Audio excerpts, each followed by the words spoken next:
All right, ji, a very good morning to all. Online students, Abhinav and Chavi, please confirm, is the audio video okay? Yes, ma'am. Perfect. चलिए जी बच्चे, let's start with today's discussion. कल हमने labour chapter start कर दिया था और labour chapter में भी हमने स्टार्ट किया था द टॉपिक लेबर टर्नओवर. हमने कल की क्लास में ये सीखा था after all how do we measure labour turnover as per different methods. और मैंने आपको बोला था कि एक तो क्वेश्चन नंबर आई थिंक 12 था जो कि हमने वर्बली डिस्कस किया था कि एक बारी उसको अपने हाथ से सॉल्व कर लेना. और दूसरी चीज थी कि आपको कुछ एग्जामिनेशन क्वेश्चन भी होमवर्क में दिए गए थे. पहले तो बताओ, जो वो कोर्स कंसल्टेंसी वाला क्वेश्चन था वो हाथ से हो गया सॉल्व? कोई प्रॉब्लम तो नहीं आई उसमें?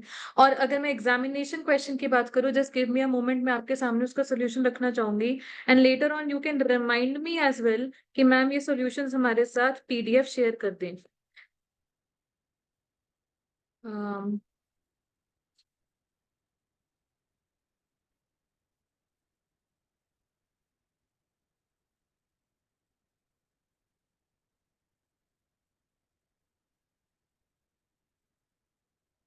हाँ जी बच्चे, रिमाइंड करवा देना. लेबर के एग्जामिनेशन क्वेश्चंस की पीडीएफ आपके साथ शेयर की जाएगी. Can you please tell me, एक तो क्वेश्चन नंबर 2 था. क्वेश्चन नंबर 2 में चेक कीजिए, आपके पास रिप्लेसमेंट मेथड का आंसर 7.5% आ रहा है.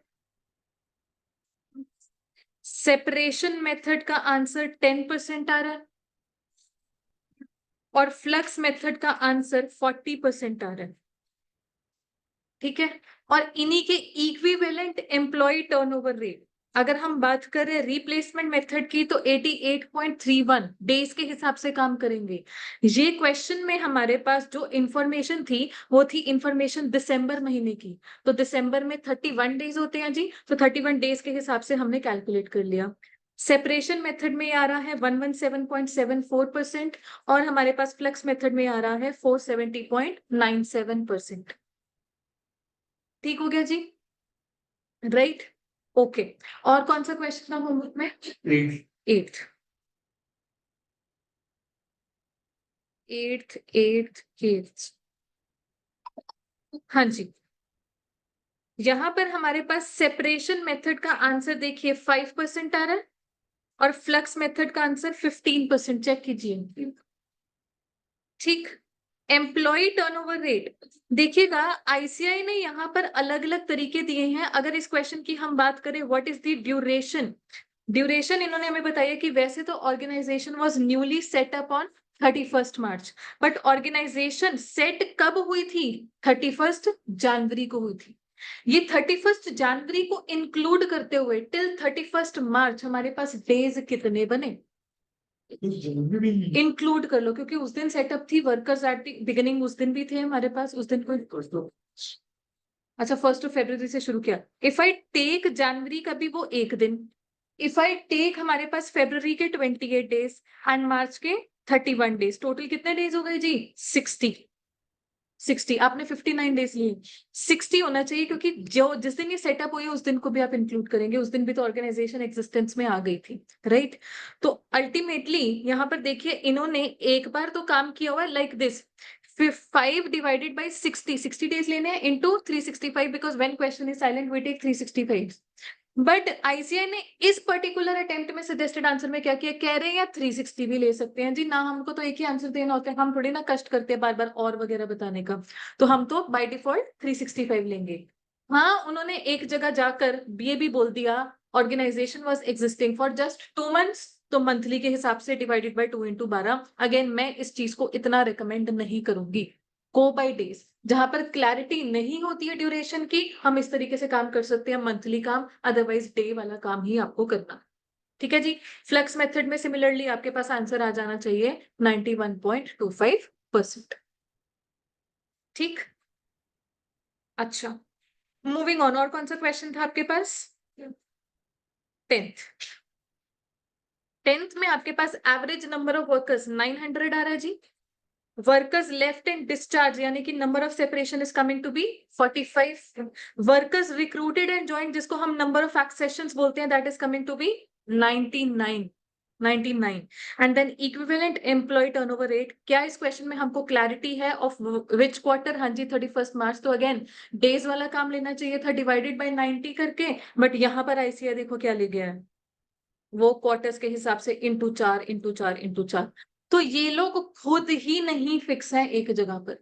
किसी किसी क्वेश्चन में आपने सजेस्टेड आंसर्स में देख लिया डेज वाला काम कर दिया, किसी में डायरेक्टली क्वार्टर्स या मंथली वाला काम कर रहे हैं। मैं आपको बोलूंगी to be on a safe side आप डेज वाला काम कर लो, उसमें कोई गलती नहीं रहेगी। The reason I am saying this is कि जो बिल्कुल आपका सेकंड क्वेश्चन था, कौन सी अटेम्प्ट का था second question? I think November 2018 जो सेकंड क्वेश्चन आज आपको दिया गया था, मई 2018, ये वाला सेकंड क्वेश्चन। ठीक है, मई 2018 में इनके सजेस्टेड आंसर में कौन सा काम है? डेज वाला। तो हुआ क्या था कि वहां पर एक बच्चे ने अपनी आंसर शीट में काम कर दिया था मंथली वाला, क्योंकि ये क्वेश्चन एक दिसंबर महीने का था और उसके वहां पर मार्क्स कटे हुए थे। ठीक है, क्योंकि उस बच्चे ने जब अपनी सर्टिफाइड कॉपी मंगवाई वहां पर इस चीज के उसके मार्क्स कटे हुए थे कि उसने इंटू 12 कर दिया जो भी मंथली टर्नओवर रेट था। डेज वाला काम सजेस्टेड आंसर बोल रहा था, इसलिए मैं बोलूंगी आपको हमेशा to be on a safe side days वाला काम कर दो wherever it is possible. ठीक हो गया जी? चलो,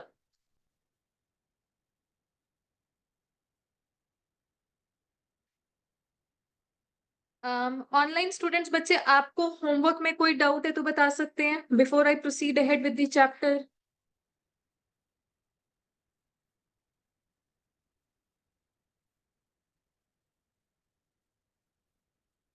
चलो जी आगे बढ़ते हैं। अब टर्नओवर वाले टॉपिक में हमारे पास क्या पेंडिंग रह गया? I think question number 9 and question number 14 यही रहता है। बच्चे ये दोनों क्वेश्चंस रिलेट करते हैं to a small topic called profit lost due to labour turnover. पहले बात को समझेंगे बाद में लिखेंगे। लेबर टर्नओवर होता है मतलब एम्प्लॉयज का आना जाना चला रहता है, तो उसकी वजह से कंपनी को क्या नुकसान होता है, या हम ऐसे बोलते हैं loss due to labour turnover, या हम बोलते हैं कि कंपनी कम प्रॉफिट कमाती है तो उसी चीज को हम बोल सकते हैं profit lost due to labour turn. अब एक बार आप लोग सोच के बताओ, जस्ट बिकॉज एक सीखा सिखाया एम्प्लॉय जा रहा है उसकी जगह न्यू अनट्रेड एम्प्लॉय आ रहा है, कंपनी को इस वजह से क्या नुकसान हो सकता है? एक बार सोच के बताओ। ट्रेनिंग कॉस्ट, न्यू एम्प्लॉय आ रहा है उसको ट्रेनिंग देनी पड़ेगी, और हाँ जी रिक्रूटमेंट कॉस्ट, बिल्कुल सिलेक्शन एंड रिक्रूटमेंट कॉस्ट, वो सारा इनिशियल प्रोसेस भी रहेगा। और एनीथिंग एल्स? अच्छा, अगर एक ट्रेड एम्प्लॉय चला गया और उसकी जगह अनट्रेड एम्प्लॉय आ रहा है, क्या अनट्रेड एम्प्लॉय की वही प्रोडक्टिविटी रहेगी? थोड़ा सा कम कम आउटपुट बनाएगा, या बोल सकते हैं कि उसकी स्पीड कम होगी, तो बेसिकली आउटपुट लॉस्ट होगा जी। अब ऐसा है, जब आउटपुट कम बनेगा मतलब वो मार्केट में बिक नहीं पाएगा, जो सेल्स जनरेट हो सकती थी वो नहीं हो पाएंगी। होता क्या है, सेल्स लॉस्ट से ही कहीं ना कहीं कंट्रीब्यूशन लॉस्ट भी तो हो जाएगी। हम ये नहीं बोलते हैं sales lost is the loss, basically सीधी सी बात है, आउटपुट फालतू बनता तो उसको लेकर वेरिएबल कॉस्ट भी फालतू लगती, तो दोनों को नेट ऑफ करके हम क्या बोलेंगे? कंट्रीब्यूशन। एक कंट्रीब्यूशन जो जनरेट हो सकती थी वो कंट्रीब्यूशन जनरेट नहीं हो पाई। ठीक है जी, तो हमको एक तरीके से पहले पता करना है सेल्स लॉस। बच्चे कल ही आप लोगों ने सभी ने मुझे कंफर्म किया था कि आप कहीं ना कहीं मार्जिनल कॉस्टिंग कॉन्सेप्ट से वाकिफ है। अंजलि आप भी वाकिफ है मार्जिनल कॉस्टिंग से? स्ट्रॉन्ग नहीं है, कोई बात नहीं, नेवर माइंड। अगर मैं इनिशियली कॉन्सेप्ट से बात करूं, लेट अस से selling price per unit is 10 and variable cost per unit is 4, तो आपके पास कंट्रीब्यूशन पर यूनिट कितनी आ जाती है? 6। लेट अस से जब तक एम्प्लॉय टर्नओवर नहीं थी आउटपुट हमारा बन पा रहा था 120 यूनिट्स थी, तो 120 यूनिट्स के हिसाब से हमारे पास यहाँ पर सेल वैल्यू कितनी आ गई? 1200। हमारे पास ये वेरिएबल कॉस्ट 480, कंट्रीब्यूशन कितनी आ गई? 720। लेट अस से फिक्स्ड कॉस्ट जो हमारे पास चलती है वो 300 रुपीज की चलती है, तो हमारे पास प्रॉफिट कितना आ गया? 420। हम बात कर रहे हैं कि अगर एम्प्लॉय टर्नओवर हो गया तो आउटपुट कम बनेगा और लेट अस से आउटपुट अब बनेगा only and only 100 units. What will be the sale value generated? 1000. Variable cost 400, contribution 600, fixed cost being fixed वो यही रहेगा. हमारे पास प्रॉफिट कितना आएगा? 300. If I ask you what is the profit lost due to labour turnover? 120 rupees. Profit lost due to labor turnover, rupee value 120 rupees. Can I say ये profit lost ultimately contribution lost ही आ रहा है because fixed cost तो same ही रहता है हमारे पास. तो अगर हम बोले contribution lost हमें पता है, मतलब profit lost भी हमें पता चल गया. ठीक है जी. अच्छा, अब अगर मैं आपको ये बोलूं कि क्वेश्चन हमको ये इंफॉर्मेशन नहीं देगा, वो हमको ये इंफॉर्मेशन नहीं देगा, वो आपको ये इंफॉर्मेशन मैक्सिमम टू मैक्सिमम बताएगा that sales lost is 200 rupees,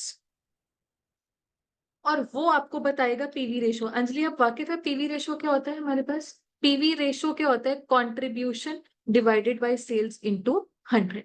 चाहे वो पीवी रेशो आप एक यूनिट के लिए कैलकुलेट करो, यहां पर कैलकुलेट करो, ये 10 का कितना परसेंट है? 60%. ये 720 1200 का कितना परसेंट है? 60%. ये 300 सॉरी ये 600 1000 का कितना परसेंट है? 60%. इवन अगर मैं बात करूं बच्चे सेल्स लॉस्ट में भी देखो जरा, एक बार मैं ये क्लियर कर देती हूँ स्पेस. सेल्स लॉस्ट में भी देखो, हमारे पास सेल वैल्यू लॉस्ट कितनी थी? 200. वेरिएबल कॉस्ट का कितना फर्क पड़ा? 80. तो हमारे पास कंट्रीब्यूशन का कितना फर्क पड़ा? 120. ये कंट्रीब्यूशन लॉस्ट 120, सेल्स लॉस्ट का कितना परसेंट है? 60% है. सो पीवी रेशियो का concept can be applied for single unit, can be applied for multiple units, even it can be applied for lost sales value also. ठीक है जी. तो जहां हमने बोल दिया पीवी रेशो 60% है तो वो हर जगह के लिए 60% एप्लीकेबल है. तो अगर क्वेश्चन आपको बता रहा है सेल्स लॉस्ट है 200 और क्वेश्चन आपको बता रहा है पीवी रेशो है 60%, क्या हम डायरेक्टली वहां से अब कंट्रीब्यूशन लॉस निकाल सकते हैं? हमारे पास ऊपर वाला टेबल अगर अवेलेबल ना भी हो, हम बोलेंगे पीवी रेशो का मतलब ही होता है कंट्रीब्यूशन सेल्स का कितना परसेंट है, कंट्रीब्यूशन 200 का 60% है, हेंस कंट्रीब्यूशन लॉस्ट आ जाएगी 120, and this contribution lost will ultimately become a part of profit loss. बात समझ में आ रही है जी सभी को? हम इस कॉन्सेप्ट की नोटिंग करेंगे बच्चे. क्वेश्चन नंबर 9 से पहले पेज नंबर 3.8 पर आइए प्लीज. पेज नंबर 3.8 पर एक आपके पास हेडिंग गिवन है contribution lost due to labour turnover. यहां पर आप इन छोटे छोटे कॉन्सेप्ट्स को लिखेंगे. पहले तो जी आपने बता दिया पीवी रेशो क्या होता है.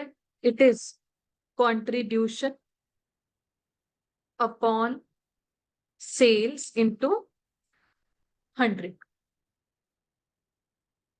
ठीक है. फिर आपने ये बताना है, अच्छा कंट्रीब्यूशन हम सभी जानते हैं बट चलो नहीं भी जानते तो इसका क्या मतलब होता है eventually? It is sales minus variable cost. Main concept ये कहता है कि कंट्रीब्यूशन लॉस्ट आप कैसे कैलकुलेट कर सकते हैं? Sales value lost multiplied by PV ratio. और आप ये बताएंगे that this contribution lost will become a part of profit lost. This contribution lost will become a part of profit lost.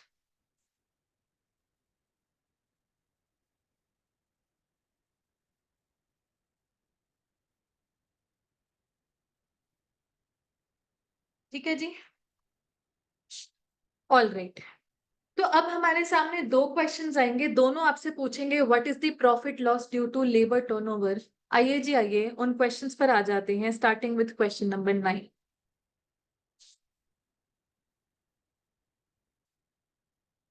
सभी ने नोट कर लिया? चलो स्टार्टिंग विथ क्वेश्चन नंबर 9 बच्चे.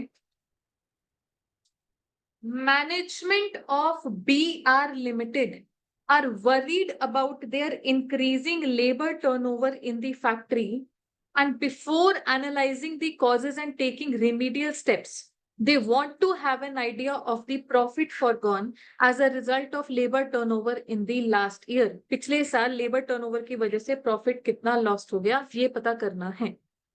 Last year sales amounted to 83,03,300 rupees and PV ratio was 20%. Total number of actual hours worked by direct labor force was 4.45 lakhs.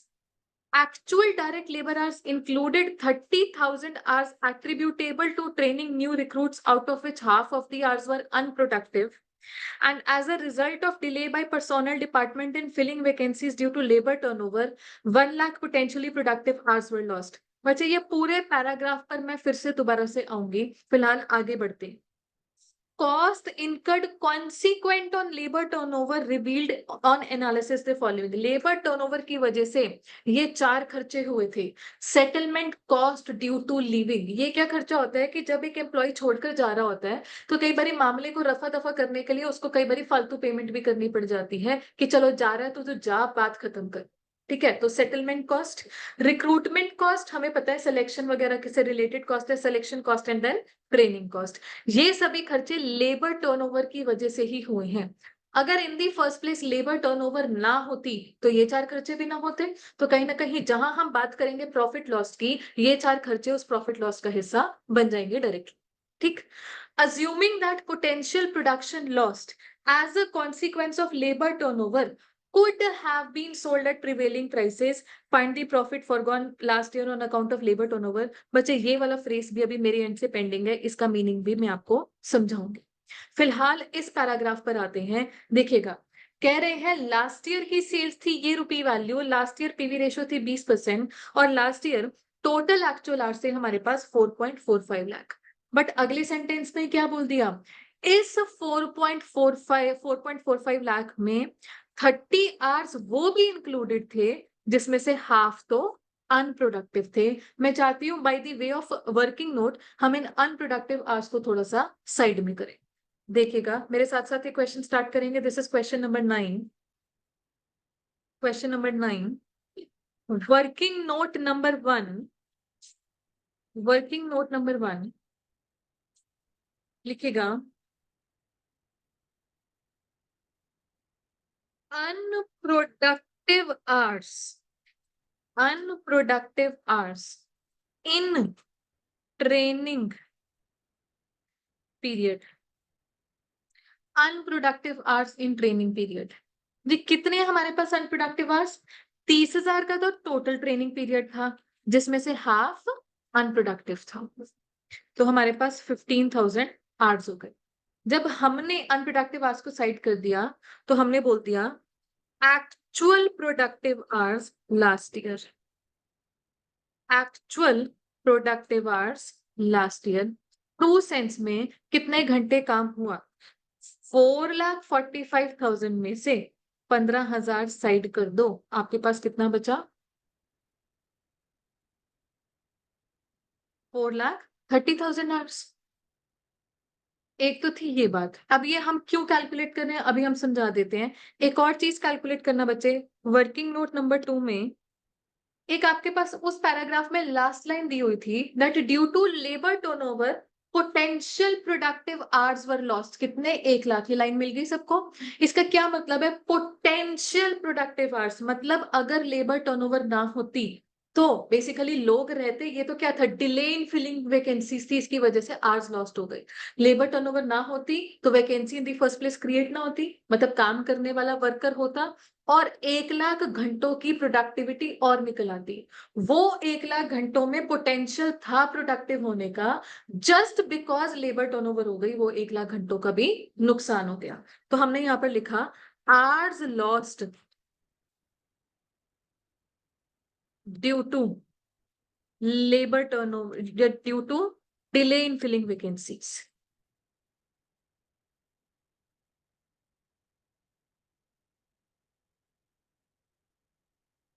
One lakh.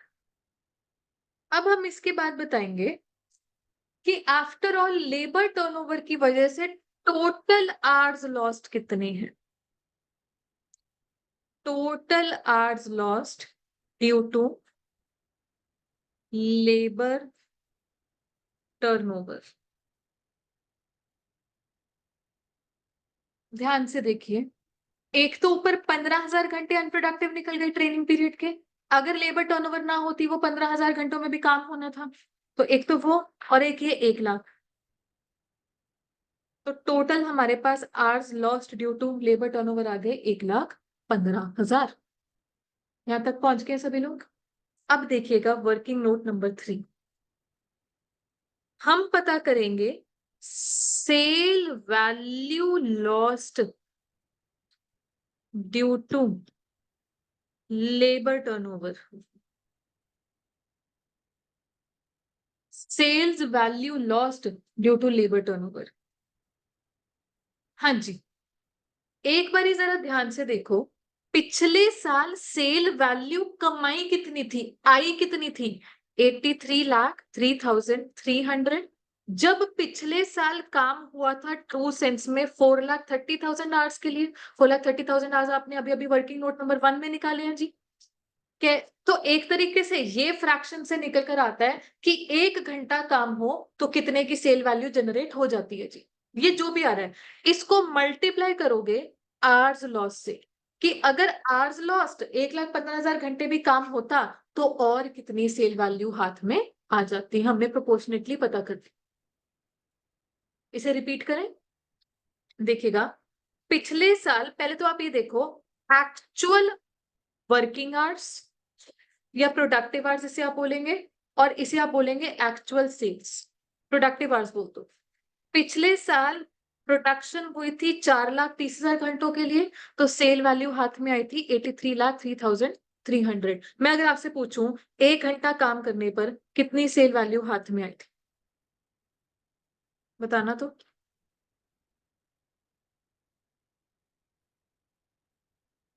19.31 ये आ गया जी। अब हम बोल रहे हैं ये तो हो गया एक्चुअल फिगर कि ये जेन्युइनली ये सेल वैल्यू हाथ में आई है, जेन्युइनली काम हुआ था। बट हम बोल रहे हैं कि लेबर टर्नओवर की वजह से कुछ घंटे काम हो ही नहीं पाया, only because of labour turnover. वो घंटे कितने हैं, 1,15,000। अगर इन घंटों में काम होता तो 19.31 पर आवर के हिसाब से सेल वैल्यू वो भी हाथ में आ जाती। But due to labour turnover काम भी नहीं हुआ तो वो सेल वैल्यू भी हाथ में नहीं आ पाई। उसे हम क्या बोल रहे हैं, सेल वैल्यू लॉस्ट। वो आपके पास आ जाएगी। कितनी आ रही है, 22,06,50। ठीक है जी। हमें पता है सेल्स लॉस्ट नहीं होता प्रॉफिट लॉस। सेल्स लॉस से हम क्या निकालेंगे, कंट्रीब्यूशन लॉस्ट। अब कंट्रीब्यूशन लॉस्ट आप कैसे पता करोगे,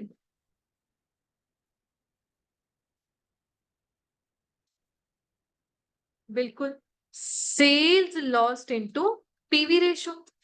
आपको पीवी रेशो कितनी बताई हुई है, 20%। अब पीवी रेशो के बगल में भी वर्ड क्या था बच्चे, ध्यान से देखो, लास्ट ईयर, कि पिछले साल जो आउटपुट बना उसकी पीवी रेशो थी 20%। अब इसके साथ साथ ये भी पढ़ना कि क्वेश्चन आपको क्या बोल रहा है, ये लास्ट लाइन देखो, assuming that potential production lost could have been sold at prevailing prices। कहने का मतलब एक तो आउटपुट बना नहीं ड्यू टू आवर्स लॉस्ट, अगर वो बनता तो वो सेम सेलिंग प्राइस पर ही बिक जाता। जहां बच्चे सेलिंग प्राइस सेम रहता है या वेरिएबल कॉस्ट भी सेम रहती है तो हम क्या बोलते हैं, पीवी रेशो भी सेम रहेगी।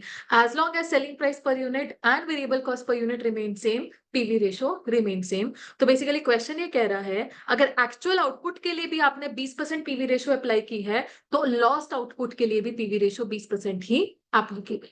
ठीक है जी। तो ये 20% हमने यहाँ पर लगा दिया। सेल्स लॉस कितने, 22,26,50। आपके पास कॉन्ट्रीब्यूशन लॉस्ट आ जाए। ये जो नीचे की वैल्यूज के रखी हुई है, ये 4 हाँ जी, अभी आ रही हूँ। अभी तो मैं सिर्फ कॉन्ट्रीब्यूशन लॉस पर आई हूँ, अभी सिर्फ हम वर्किंग नोट्स पर है। What ever this amount is 4,4,4,130। Now this was working notes. अब मेन सोल्यूशन में आइएगा। मेन सोल्यूशन में कैलकुलेशन ऑफ प्रॉफिट लॉस्ट या प्रॉफिट फॉरगॉन,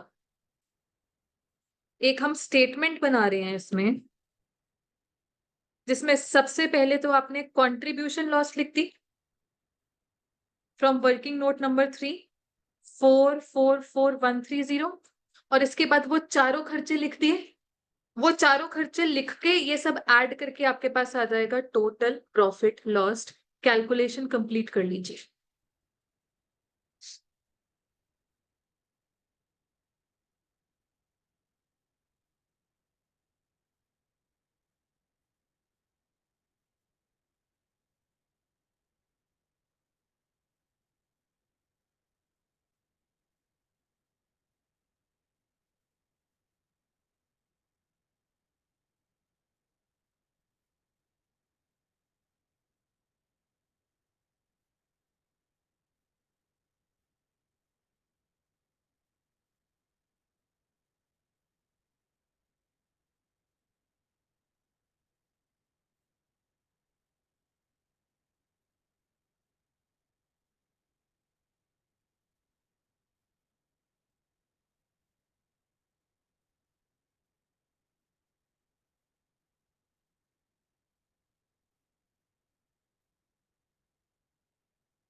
स्क्रीन से आंसर मैच कर सकते हैं।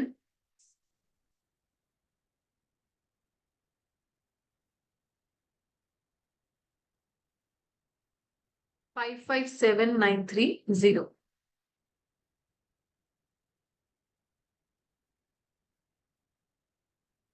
चलिए बढ़ सकते हैं आगे। ओके, नाउ इस टॉपिक में हमारे पास अब रह जाता है क्वेश्चन नंबर 14 आई थिंक। हाँ जी, बच्चे जो ये क्वेश्चन नंबर 14 है, सिमिलर टू दिस आईसीआई ने जो मार्च का मॉक टेस्ट था उसमें bye the way of MCQ पूछा था 10 मार्क्स का। व्हाट दे डिड इज कि उन्होंने जो छोटे छोटे ये वर्किंग नोट बनते हैं, जैसे पिछले क्वेश्चन में भी हमने बनाए थे, तो वर्किंग नोट का एक अलग क्वेश्चन बना दिया और एमसीक्यू में उसका आंसर पूछ लिया। फिर लास्ट में पूछ लिया what is the total profit loss, एक एमसीक्यू वो भी बन गया। तो 10 मार्क्स का ये मॉक टेस्ट पेपर में अपेयर करा था। But in main paper itself जो भी रिसेंटली होकर हटा है, ये डिस्क्रिप्टिव में आया था 6 मार्क्स का। ठीक है, छोटा सा ही क्वेश्चन है, 6 मार्क्स का आराम से बन जाता है। चलो जी देखते हैं, काफी अच्छा क्वेश्चन है ये, question number 14। XYZ Limited wants to ascertain the profit loss during the year 2013-14 due to increased labor turnover. For this purpose, they have given you the following information. Training period of new recruits is 50,000 hours. During this period, their productivity is 60% of the experienced worker, and time required by an experienced worker is 10 hours per unit. 20% of the output during training period was defective, and cost of rectification of defective unit was 25. Potential productive hours lost due to delay in recruitment were 1 lakh hours. Selling price per unit is 180, PV ratio is 20%. Settlement cost of workers leaving the organization was so and so, recruitment cost they the, training cost they the. You are required to calculate the profit loss by company due to labor turnover. बच्चे यहाँ तक तो वैसे हमें कोई problem नहीं है, ये 3 खर्चे हमें पता है, सीधा मेन स्टेटमेंट में जाएंगे। हमको उसके पहले वर्किंग नोट वाला कुछ काम करना है। एक बारी आप लोग फर्स्ट बुलेट पॉइंट के अपने लेवल पर रीडिंग लीजिए, हम पॉइंट वाइज ही काम अपना स्टार्ट करते हैं। This is question number 14।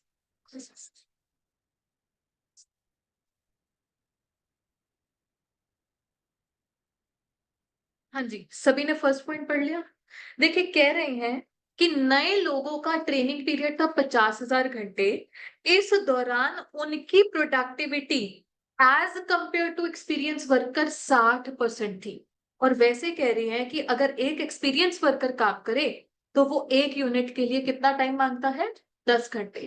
पहले तो हम ये चीज पता कर रहे हैं, output that could have been produced by experienced worker, could have been produced by experienced worker in 50,000 hours। 50,000 hours का ही वो टाइम ड्यूरेशन गिवन है। अगर इन 50,000 घंटों में एक्सपीरियंस वर्कर काम करें तो वो कितना आउटपुट बना सकता था, 5,000 यूनिट्स। ठीक हो गया जी। फिर आप बोलोगे output actually produced by new recruit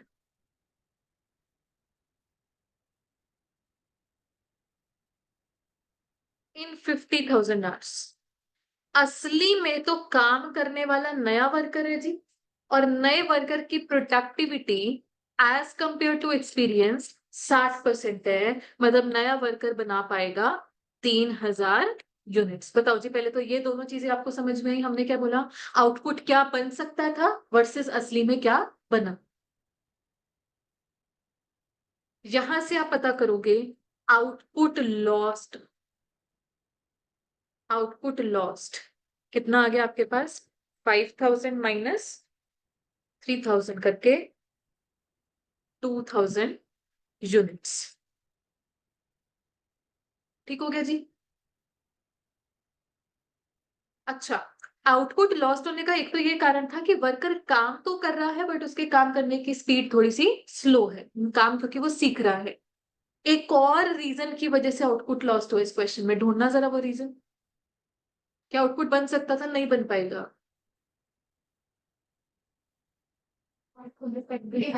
वो तो डिफेक्टिव है, डिफेक्टिव को तो हम ठीक करके as good as good unit बना रहे हैं, तो वो आउटपुट लॉस्ट नहीं हुआ। Delay, due to delay in filling vacancies, आपका पोटेंशियल प्रोडक्टिव आवर्स लॉस्ट, कि काम हो ही नहीं पाया, काम हो ही नहीं पाया मतलब आउटपुट बन ही नहीं पाया, तो वहां से भी आउटपुट लॉस्ट आएगा। वर्किंग नोट नंबर 2 में ले जाएं इसे। बेसिकली हम थर्ड पॉइंट को पहले हैंडल कर रहे हैं। Output lost due to potential productive hours lost। output lost due to potential productive hours lost। हाँ जी, 1,00,000 घंटे हमारे आवर्स लॉस्ट हैं। अब सोचो, in the first place labour turnover ना होती तो 1,00,000 घंटे काम होता, और इन 1,00,000 घंटों में काम कौन करता, एक्सपीरियंस वर्कर करता, और उसके काम करने की स्पीड कितनी है, 10 आवर्स पर यूनिट, मतलब वो बना लेता 10,000 यूनिट्स। तो आउटपुट लॉस्ट एक, ये आपके पास 10,000 यूनिट्स ये भी आ गया। हेंस टोटल आउटपुट लॉस्ट कितना हो गया, 2,000 प्लस 10,000 करके 12,000 यूनिट्स।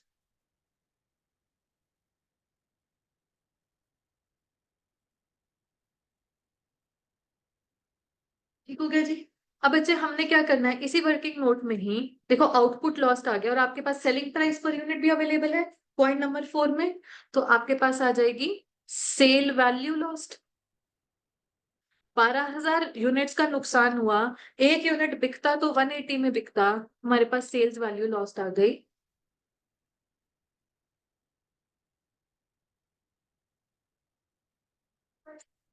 21,60,000। सेल्स लॉस्ट से, सेल्स वैल्यू लॉस से क्या निकल कर आएगा, contribution lost, sales loss into PV ratio करके।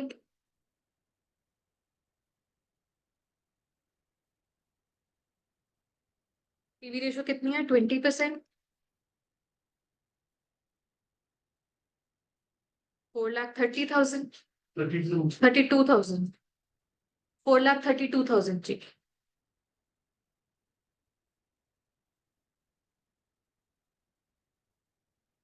हाँ जी, कंट्रीब्यूशन लॉस पे आप कैसे पहुंचे वो तो आपको पता था। इस क्वेश्चन में हम यूनिट्स लॉस से हम सेल्स लॉस पर आए हैं। पिछले क्वेश्चन में आवर्स की हेल्प से आए थे, यहाँ पर यूनिट से डायरेक्टली आ गए। ठीक हो गया जी। ओके, अब हमने कौन सा पॉइंट बीच में स्किप किया था, point number 2। Working note number 3 पर आ जाए। ये पॉइंट नंबर 2 क्या कह रहे हैं, 20% of the output during training period was defective. पहले तो पता करो डिफेक्टिव यूनिट्स बने कितने, पहले बताओ आउटपुट कितना बना है ट्रेनिंग पीरियड में, असली में 3,000। 3,000, इसका 20% यूनिट यानी कि 600 यूनिट्स उन्होंने डिफेक्टिव बनाए। डिफेक्टिव बनाए इसका ये मतलब नहीं है कि आउटपुट लॉस्ट हो गया जी, नहीं, उनके ऊपर हमने रेक्टिफिकेशन कॉस्ट इनकर की है, तो वापस से गुड यूनिट बन गया, ये आउटपुट लॉस तो नहीं हुआ। बट जो रेक्टिफिकेशन कॉस्ट की है, जो खर्चा फालतू का इनकर किया है वो भी profit loss due to labour turnover का हिस्सा बनेगा, क्योंकि in the first place labour turnover ना होती, गलतियां होती ना, डिफेक्टिव आउटपुट बनता ही ना, रेक्टिफिकेशन कॉस्ट लगती ना। चलो जी, एक यूनिट की रेक्टिफिकेशन कॉस्ट कितनी है? 25। हमारे पास ये आंसर आ गया 15,000।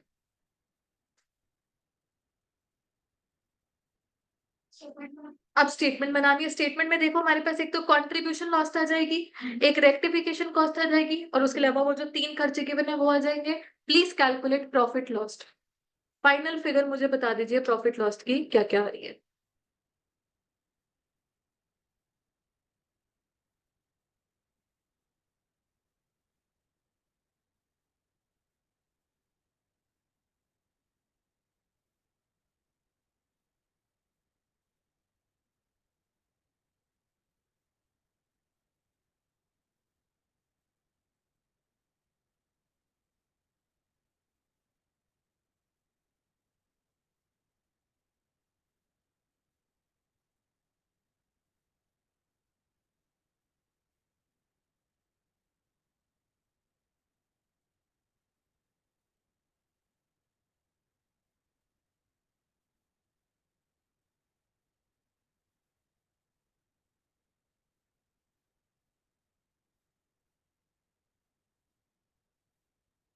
नाइन लाख।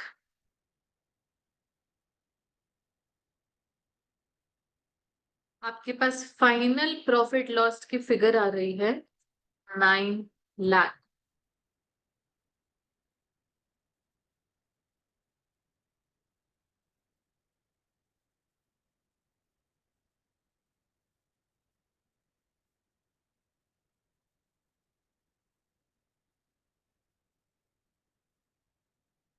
हाँ जी, डन। चलो, सो विद दिस हमारे पास लेबर टर्नओवर नाम का टॉपिक हो जाता है फिनिश। आइए लेबर चैप्टर में आगे की बात करते हैं। मैंने आपको कल बताया था कि लेबर चैप्टर को डिटेल में पढ़ने के 2 ऑब्जेक्टिव रहेंगे। पहला तो ये पता करना कॉस्ट शीट में कोई वैल्यू जा रही है तो कैसे जा रही है, लेबर की, डायरेक्ट वेजेस की। दूसरा कि अगर हम लेबर कॉस्ट को किसी तरीके से कंट्रोल कर सकते हैं, रिड्यूस कर सकते हैं। तो जब हम लेबर टर्नओवर मेजर कर रहे हैं कहीं ना कहीं वहां से आइडिया लग सकता है। जैसे हमने अभी करंट ईयर का अगर हमने लेटर से प्रॉफिट लॉस निकाल लिया तो आगे हम अपनी गलतियों पे काम कर सकते हैं, किस तरीके से हम अपना एम्प्लॉय टर्नओवर रोक सकते हैं ताकि ये प्रॉफिट लॉस की फिगर कम से कम रह सके। ठीक है जी। चलो, अब देखिए, कल मैंने आपको अपनी जर्नी के बारे में बताया था कि एंट्री और एग्जिट के बारे में बेसिकली। अब थोड़ा सा और कुछ बताना चाहूंगी कि वहां पर रहकर कुछ फॉर्मेलिटीज क्या होती हैं जो कि बेसिकली हर कॉर्पोरेट ऑर्गेनाइजेशन में होती है। अब होता क्या है कि हर कॉर्पोरेट एम्प्लॉय को उसका एक आई कार्ड इशू होता है, हम सभी जानते हैं। आई कार्ड के पीछे ही एक और चीज अटैच होती है, उसको बोलते हैं एक्सेस कार्ड। उस एक्सेस कार्ड से क्या होता है, एम्प्लॉय पंच इन पंच आउट करता है बेसिकली एंट्री के टाइम पर। अपने एक्सेस कार्ड से ही वो एंट्री ले सकता है, निकलना है तो अंदर से गेट खुलेगा एक्सेस कार्ड पंच इन करने पर ही। ठीक है जी। अच्छा, अब एक क्यों ऐसा चीज कि उसको अपना पंच इन पंच आउट करना है, या आज की डेट में गवर्नमेंट ऑर्गेनाइजेशन में, कुछ कुछ गवर्नमेंट ऑर्गेनाइजेशन में बायोमेट्रिक एंट्री भी लगती है। एंट्री इन एंट्री आउट, या तो मैनुअल रजिस्टर पे भी मेंटेन किया जाता है किस टाइम पर एम्प्लॉय आ रहा है, किस टाइम पर वो जा रहा है। क्यों ऑर्गेनाइजेशन को पड़ा है ये time in time out record करना, अटेंडेंस मतलब आवर्स करना, क्योंकि बेसिकली एम्प्लॉय कितने आवर्स के लिए है ऑर्गेनाइजेशन, ठीक है, ये पता करना है। अच्छा, अगर वो लेटर से ऑर्गेनाइजेशन में या प्रीमाइसेस में 10 घंटों के लिए है तो वो 10 घंटों में अंदर कर क्या रहा है, क्या वो 10 घंटे का काम करके दे रहा है कि नहीं करके दे रहा है, या लेटर से हमने उसे हायर किया है 8 घंटों के लिए, क्या वो बाकी 8 घंटे प्रीमाइसेस में था कि नहीं था, हमने तो उसको पैसे पूरे दे दिए, वो ट्रू ट्रू वे में 8 घंटे में प्रीमाइसेस के अंदर था कि नहीं था। ये बेसिकली एम्प्लॉय को, एक एम्प्लॉय की मॉनिटरिंग करनी ही पड़ती। ठीक है जी। इसको हम बोलते हैं टाइम कीपिंग। टाइम कीपिंग मतलब टाइम का हिसाब रखना एम्प्लॉयर के द्वारा। अच्छा जी, अब मैं आपको अगर बताऊं, हम जो आर्टिकलशिप थी उसमें हमें टाइम बोला जाता था that you have to spend minimum 9 hours in the organisation. But कोई भी कंपनी ये नहीं एक्सपेक्ट कर सकती कि 9 के 9 घंटे एम्प्लॉय लगा ही रहेगा काम करने में। सीधी सी बात है, वो बीच में ब्रेक्स लेगा, लंच ब्रेक भी होती है, टी ब्रेक भी होती है, जनरल फटीग भी होती है, 15 मिनट का रेस्ट चाहिए होता है, एक काम खत्म किया दूसरा काम स्टार्ट करना है, थोड़ा सा बीच में हम सोचते हैं ना चलो 10 मिनट रुक के करते हैं, तो उसको बोला जाता है normal idle time. Idle word का मतलब क्या होता है बेटा? खाली बैठना, ठीक है। और अगर मैं इसके प्रॉपर लैंग्वेज बताऊं कि आइडल मतलब वो टाइम जिसमें वर्कर तो खाली बैठा है बट स्टिल वो इस टाइम की पेमेंट लेकर जाएगा। ऐसा नहीं बोल सकते हे वर्कर तुम लंच ब्रेक पे गए ले तुम्हारे पैसे काट लिए, ऐसा नहीं बोल सकते हो। तो नॉर्मल आइडल टाइम में वो टाइम आता है जिसमें वर्कर काम नहीं करेगा बट उसको पेमेंट तो उसका उस टाइम की भी मिल रही है। And bye the way this normal idle time includes any allowed leaves also. अगर हम वर्कर को बोल रहे हैं तुम्हें साल में 12 छुट्टियां अलाउड है तो वो 12 छुट्टियां भी नॉर्मल आइडल टाइम में आ जाएगी। Anything which obviously organisation itself assumes कि इतने घंटों में तो वर्कर नहीं काम करेगा, हमें भी पता। लेट अस से 9 घंटे के लिए उसको आना चाहिए था बट 1 घंटा वो नॉर्मल आइडल टाइम में लगा देगा, तो हमारी expected productivity, expected productive hours कितने आ गए पर डे की? 8 आवर्स। ठीक है जी। अच्छा, अब ये तो आ गया 8 आवर्स पर डे वाला हिसाब। अगर मैं पूरे साल की बात करूं, पूरे साल में दिन कितने होते हैं? 365 डेज। नॉर्मली कॉर्पोरेट लेवल पर वीकेंड ऑफ हो जाता है, वीकेंड ऑफ मतलब 52 सैटरडे 52 संडे, तो 104 दिन तो हमारे वीकेंड के निकाल दो। और अगर लेटर से हम बोल रहे हैं कि मान लो फेस्टिवल या लीव्स की एक बारी के लिए फॉर सिंप्लिसिटी पर्पस अब 11 छुट्टियां मान, तो ये कितने दिन बचा?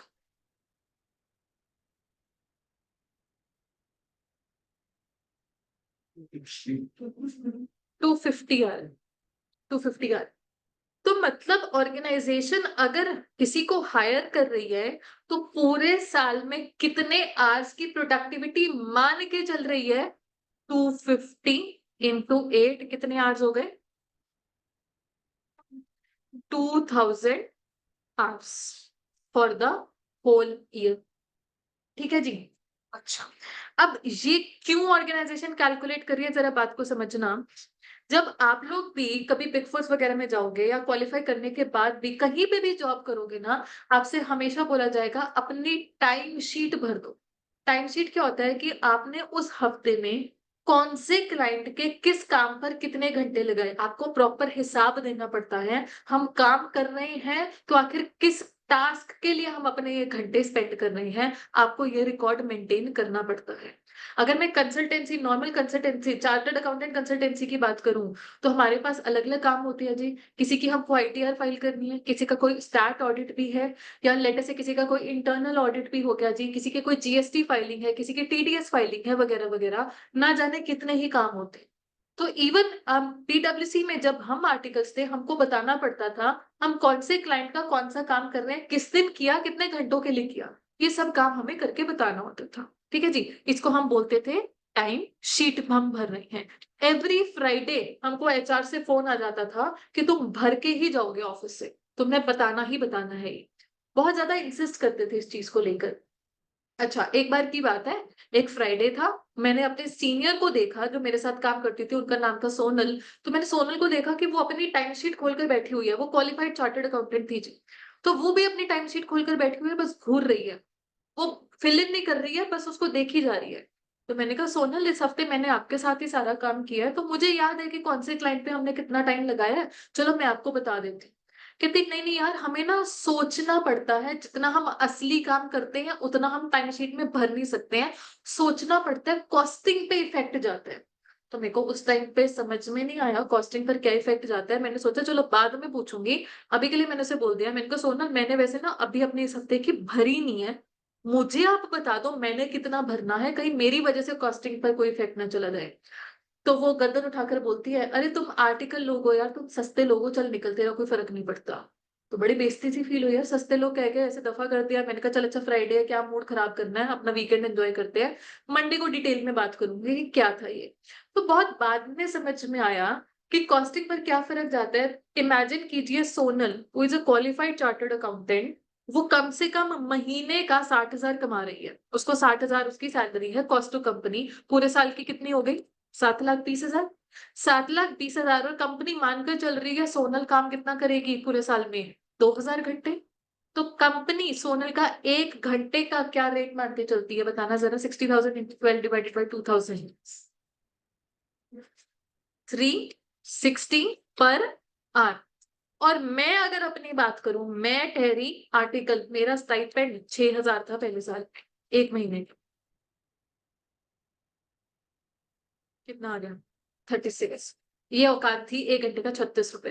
कंपनी मान के चलती थी। अब क्या था, टाइम शीट में भर रही हूँ। लेटेस्ट से एक क्लाइंट है और उसकी हमने एक रिटर्न फाइलिंग की टाइम शीट भरी हुई है, उसमें सोनल ने भी अपने आवर्स बुक किए हुए हैं, मैंने भी अपने आवर्स बुक किए हुए हैं। सोनल तो चलो फिर भी एक एसोसिएट थी, एसोसिएट के ऊपर डेप्यूटी मैनेजर हैं, उन्होंने भी अपने आवर्स बुक किए हुए हैं, मैनेजर ने भी अपने आवर्स बुक किए हुए हैं, और जो सीनियर मोस्ट डेजिग्नेशन होती है पार्टनर, उन्होंने भी अपने आवर्स बुक किए होंगे उसी क्लाइंट के रिस्पेक्ट में, उसी काम के रिस्पेक्ट में। बस फर्क ये होता है कि सोनल और मैं मिलकर ज्यादा घंटे लगाएंगे। हो सकता है मैंने 10 घंटे लगाए हैं, सोनल ने भी मेरे साथ मिलकर अगर 10 घंटे लगाए हैं। डेप्यूटी मैनेजर से थोड़ा बहुत रिव्यू करेंगे, डिस्कशन करेंगे, वो 5 घंटे लगाएंगे। मैनेजर में भी सिर्फ 2 घंटे लगाए और पार्टनर 1 घंटे लगाए। बट पॉइंट इज, जैसे जैसे डेजिग्नेशन बढ़ती जा रही है, इन लोगों के सैलरी पैकेज भी अच्छे खासे हो जाते हैं। अगर सोनल का पर आवर था रेट कितना, 360, पार्टनर का जाते जाते आराम से ये 5-6 हजार हो जाता होगा। ठीक है, तो सोनल को तो पहले से ही आदत लगी हुई है कि वो अगर काम असली में कर रही है 8 घंटों का या 10 घंटों का, क्या उसको बुक करना चाहिए, ये करना चाहिए। बिकॉज अगर उसने ज्यादा बुक कर दिया और क्लाइंट इधर से ज्यादा फीस देने वाला निकलेगा नहीं, हम तो ये बोलेंगे ना, हे क्लाइंट, तुम्हारी मिलाकर टोटल वेजेस जो हमारी बन रही हैं वो कितनी बन रही है, लेटेस्ट से ये टोटल बन जाती है 1 लाख। क्लाइंट फीस देने वाला है 30,000, हमने तो इस क्लाइंट की रिस्पेक्ट में लॉस ही दिखा देना खुद की कॉस्ट शीट में, इंटरनल रिपोर्टिंग में। फीस तो आ गई है, बट हमारी टीम की परफॉर्मेंस क्या दिख रही है यहाँ पर, कि टीम ने लेबर लगाई है 1 लाख वर्थ की, बट टीम ने फीस उस क्लाइंट से कितनी कमाई है इस काम की, 30,000। तो बेसिकली टीम का 70,000 का नुकसान है। तो क्या सोनल क्यों सोचती थी कि जिस क्लाइंट से कम फीस आ रही है, चाहे उस पे काम बहुत किया हो, आर्ट्स कम दिखाने हैं। और जिस कई क्लाइंट होते हैं बिल्कुल बेवकूफ, काम होता है 1 घंटे का और फीस हम उनसे 2-2 लाख भी चार्ज कर लेते थे। उस पे भर भर के दिखाओ जी, अपने आर्ट दिखाओ, क्योंकि फर्क ही नहीं पड़ता। भर भर के फीस आ रही है तो प्रॉफिट भी दिखाई देंगे। तो ये इंटरनल मैनिपुलेशन के लिए सोनल ने मुझे बोला था, कॉस्टिंग में फर्क आता है, मेरे को सोचना पड़ेगा। तू सस्ती है, तेरे को क्या सोचना, तेरा 1 घंटे का रेट कितना है, 36, तू 8 घंटे दिखा, तू 5 घंटे दिखा, 100-200 में बात में कोई फर्क नहीं। ये बात समझ में आ रही है? नो। अब एक ऑर्गेनाइजेशन डेफिनेटली जब एक वर्कर को हायर कर रही है तो वो पहले से सोच के चलेगी कि 1 घंटा काम करने पर कंपनी को उसकी कॉस्ट क्या पड़ रही है ना। How does it relate to the topic at hand? मैंने आपको क्या बताया, हम कॉस्ट शीट बनाते हैं, कॉस्ट शीट में दूसरी आइटम ही क्या आती है, डायरेक्ट वेजेस। लेटर से ऑर्गेनाइजेशन बना रही है जी चेयर्स, नॉर्मल फर्नीचर बना रही है, एक चेयर को बनाने के लिए 8 घंटे लगते हैं, मैनुअल लेबर वाला काम। तो even before this chair is manufactured, अगर कहीं ना कहीं इन्होंने पहले से कैलकुलेट करके रखा हुआ है कि वर्कर को 1 आवर का पे किया जाता है, मान लो 200, तो अल्टीमेटली चेयर में डायरेक्ट वेजेस कितनी लग जाएंगी, 1600। तो कॉस्ट शीट में वैल्यू बेसिकली कैसे जा रही है, bye calculating the ways rate per our. बात समझ में आ रही है जी सभी को? हमारा यही ऑब्जेक्टिव है कि how to calculate this wage rate per hour, क्योंकि यही वेज रेट पर आवर की हेल्प से कॉस्ट शीट में कोई वैल्यू जाएगी डायरेक्ट वेजेस के नाम। लेट अस से यही ऑर्गेनाइजेशन एक और चेयर बना रही है, बट वो थोड़ा सा प्रीमियम वर्जन है, उसको बनाने में 12 आवर्स लग रहे हैं जी। तो उसकी कॉस्ट शीट में डायरेक्ट वेजेस की वैल्यू क्या चली जाएगी, 12 इंटू 200, 2400। तो मेन हमारा मुद्दा क्या है कि अभी आउटपुट बनेगा नहीं, पहले से ही आप पता करके रखो वेज रेट पर आवर कितना है, पहले से ही आप कॉस्ट शीट बनाकर रखोगे, क्योंकि आप अपने क्लाइंट को कोई सेलिंग प्राइस भी तो तभी कोट करोगे जब आपको कॉस्ट का आइडिया है, तभी तो आप कोई सेलिंग प्राइस कोट कर पाओगे उसका। राइट है जी? तो आइए हम सीखते हैं ये वेज रेट पर आवर कैसे कैलकुलेट किया जाता है। जी, हमारे पास एक कॉन्सेप्ट होता है कॉस्ट टू कंपनी, या एक कॉन्सेप्ट होता है कैश इन हैंड। दोनों में फर्क क्या होता है? कॉस्ट टू कंपनी और कैश इन हैंड, कई बार हमारे फ्रेंड्स के पैकेजेस लगते हैं ना, जिस जॉब वगैरह लगती है तो बोलते हैं मेरी जॉब लगी है, हम पूछते हैं अच्छा पैकेज कितने का है, पैकेज कितने का है, अच्छा वो बोलते हैं मान लो 20 लाख का, हम बोलते हैं अच्छा इस 20 लाख में से cash in hand per month कितना आएगा, हाँ जी, कॉस्ट टू कंपनी मतलब कंपनी कितना खर्चा कर रही है एम्प्लॉय के लिए, उसमें जरूरी नहीं है जितना खर्चा कर रही है सारा का सारा वो कैश फॉर्म में ही जा रहा है वर्कर के हाथ। तो कैश इन हैंड एक अलग चीज होती है और कॉस्ट टू कंपनी एक अलग चीज होती है। Mainly veg rate per our के कैलकुलेशन में क्या आ जाएगा, बेसिस क्या बनेगा, कॉस्ट टू कंपनी, क्योंकि ये सारा काम एक ऑर्गेनाइजेशन कर रही है ना, मुझे क्या खर्चा पड़ रहा है तो वो कॉस्ट टू कंपनी देखो, राइट। अब बिल्कुल first page of this chapter जी, बिल्कुल पहला पेज, आपके पास एक स्टेटमेंट बनी हुई है। ये स्टेटमेंट में जरा मेरे साथ साथ देखना, बेसिक सैलरी होती है जी, बेसिक पे पैकेज, उसमें हम ऐड करते हैं डियरनेस अलाउंस। हम सभी ने टैक्सेशन में पढ़ा हुआ है डियरनेस अलाउंस क्या होता है। अच्छा उधर तो फिर भी हम पढ़ते थे इसके दो पार्ट है, कुछ फॉर रिटायरमेंट पर्पस या हाँ, ऐसा यहाँ पर कुछ नहीं है, एक ही डीएनएस अलाउंस बोलते हैं। Mainly increasing cost of living के लिए हम ये एम्प्लॉय को कॉम्पनसेशन देते हैं डीए का। फिर अगर कोई वो बोनस कमाएगा वो भी कॉस्ट टू कंपनी है, कोई एम्प्लॉय ने कमीशन कमाया वो भी कॉस्ट टू कंपनी है। अदर अलाउंसेस क्या हो जाएंगे जिसमें एचआरए वगैरह पड़ते हैं, एजुकेशन अलाउंस, ट्रांसपोर्ट अलाउंस वगैरह वगैरह, वो सब इधर आ जाएगा। अलाउंसेस और परक्विजिट्स में फर्क क्या होता है, अलाउंसेस तो फिर भी कैश की फॉर्म में जा रही हैं, perquisites are non cash benefits. Example दे सकते हैं पर्क्स का मुझे कोई, house facility, rent free accommodation जिसे हम बोलते थे, और फर्नीचर हमने दे दिया। बेसिकली कोई खर्चा एम्प्लॉयर ने एम्प्लॉय के लिए किया है, वो बेनिफिट उसके बेनिफिट के लिए किया है, बट एम्प्लॉय को वो बेनिफिट कैश फॉर्म में रिसीव नहीं हुआ। ठीक है जी। उसके बाद हमें पता है कुछ एम्प्लॉय प्रोविडेंट फंड भी होता है, ग्रेचुटी वगैरह भी होता है। हम आपको पता है कि इनमें अगर मैं ईपीएफ की बात करूं, इसमें कंट्रीब्यूशन एम्प्लॉयर भी करता है और एम्प्लॉय भी करता है। जो कंट्रीब्यूशन एम्प्लॉयर कर रहा है वो भी एम्प्लॉयर के लिए कॉस्ट ही बन गया जी। ठीक है जी। तो यहां पर क्या आ जाएगा, employer's contribution to provident fund, employee state insurance. आप जानते हैं एम्प्लॉय स्टेट इंश्योरेंस क्या होता है, ईएसआई सभी को पता है, और कोई ग्रेचुटी फंड वगैरह जो भी हो गया। मेन मुद्दा इज एम्प्लॉयर की contribution will become a part of cost to company. Employee worker की कंट्रीब्यूशन यहाँ पर ऐड नहीं कर देनी है, क्योंकि वो तो वर्कर का खुद का हेडेक है, वो कॉस्ट बर्डन वर्कर का खुद का है, कंपनी का कॉस्ट बर्डन वो नहीं। ठीक है जी। ये सब ऐड करके हमारे पास आ जाएगा something called gross normal time wages. मतलब on a normal basis worker के लिए ये खर्चा तो कंपनी को करना ही पड़ेगा। अब ग्रॉस नॉर्मल टाइम वेजेस को न्यूमरेटर में रखकर आप डिवाइड करेंगे इफेक्टिव लेबर आवर्स से। इफेक्टिव लेबर आवर्स क्या, टोटल अवेलेबल आवर्स में से नॉर्मल आइडल टाइम तो हटा दो, वो तो पता ही है वर्कर ने काम करना ही नहीं है। तो एक्स जो बच जाएगा उसको हम क्या बोलते हैं, इफेक्टिव लेबर आवर्स, मतलब expected productive hours, expected productive hours. तो जब आपने नॉर्मल टाइम वेजेस को डिवाइड कर दिया एक्सपेक्टेड प्रोडक्टिव आवर्स से, आपके पास आ जाएगा वेज रेट पर आवर, जो कि जाकर कॉस्ट शीट में अपडेट हो जाएगा। यहां तक बात समझ में आ रही है जी। ठीक है। तो हमने क्या एलिमिनेट करना है, नॉर्मल आइडल टाइम। ओके। अब बच्चा क्या होता है, हम ना नॉर्मल वेजेस के साथ साथ कई बार वर्कर से ओवर टाइम भी करवाते हैं, और ओवर टाइम के उसको एक्स्ट्रा वेजेस भी जाते हैं। वो ओवर टाइम वेजेस को इस वेज रेट पर आवर की कैलकुलेशन में नहीं लेकर आएंगे, वो बिल्कुल अलग चीज रहती है, बिकॉज ओवर टाइम बड़ा स्पेसिफिक होता है। लेट अस से एक ऑर्गेनाइजेशन है, फर्नीचर बना रही है, चेयर बना रही है, हो सकता है प्रीमियम वाली चेयर बनाने के लिए ओवर टाइम करवाया था, बेसिक वर्जन ऑफ चेयर बनाने के लिए ओवर टाइम नहीं करवाया था। अगर मैं आपको कुछ ऐसी फिगर्स दूं कि एक है बेसिक वर्जन और एक है प्रीमियम वर्जन, बेसिक वर्जन को बनाने में लगते हैं 8 घंटे और प्रीमियम वर्जन को बनाने में लगेंगे 12 घंटे। राइट है जी। 12 घंटे नॉर्मल वाले तो लगेंगे ही लगेंगे, 1 घंटा ओवर टाइम भी लगेगा। और लेटर से हमने वेज रेट पर आवर निकाला हुआ है 200, तो 200 यहां से मल्टीप्लाई हो जाएगा, कॉस्ट शीट में वैल्यू कितनी चली गई, 1600। 200 यहाँ पे भी मल्टीप्लाई हो जाएगा 12 घंटे। और ओवर टाइम का जो एक करवाया, नॉर्मली ओवर टाइम रूल्स कहते हैं कि वर्कर को जब आप ओवर टाइम कराते हो तो 200 के हिसाब से नहीं, मे बी ज्यादा पेमेंट दोगे, तो whatever the rate is वो यहाँ पे भी हो जाएगा। But point is overtime wages is something which is a very specific to a particular task, ये जनरल चीज नहीं है। तो क्यों हम इसको लेकर आए यहाँ के कैलकुलेशन में, यहाँ के कैलकुलेशन में जो चीज आ गई मतलब हर टास्क में बट गई। यहाँ से अगर 200 रुपया आंसर आया तो वो 200 रुपया हर कॉस्ट शीट में जाकर अपडेट होगा।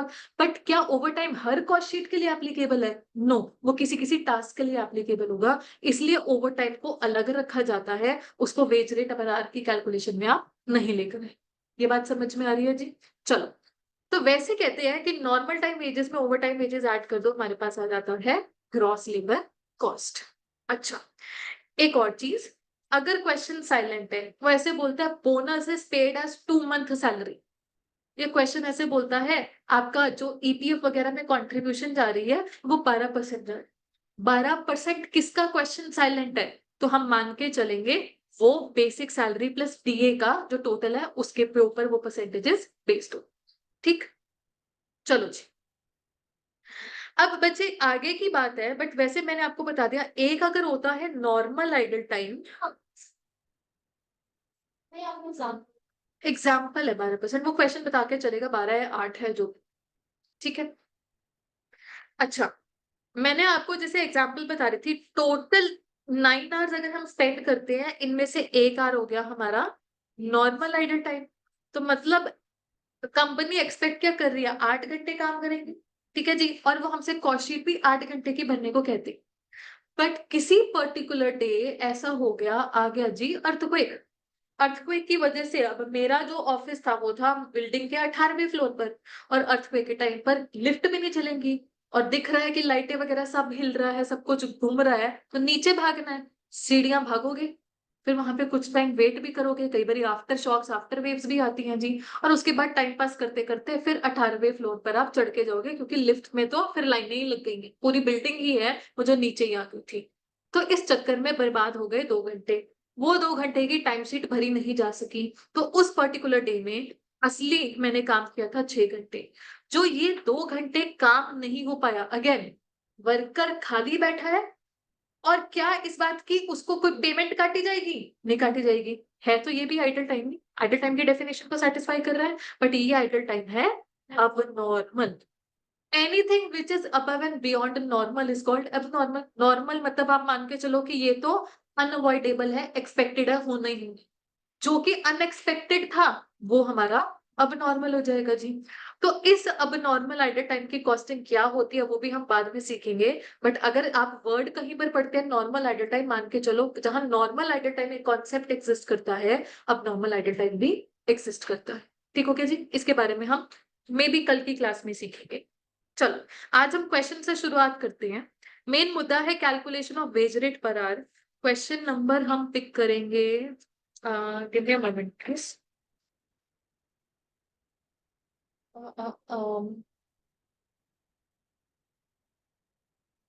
क्वेश्चन नंबर 5 पर आ जाइए। Question number 5 please, question number 5।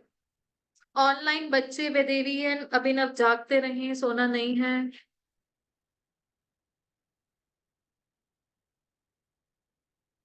हाँ जी।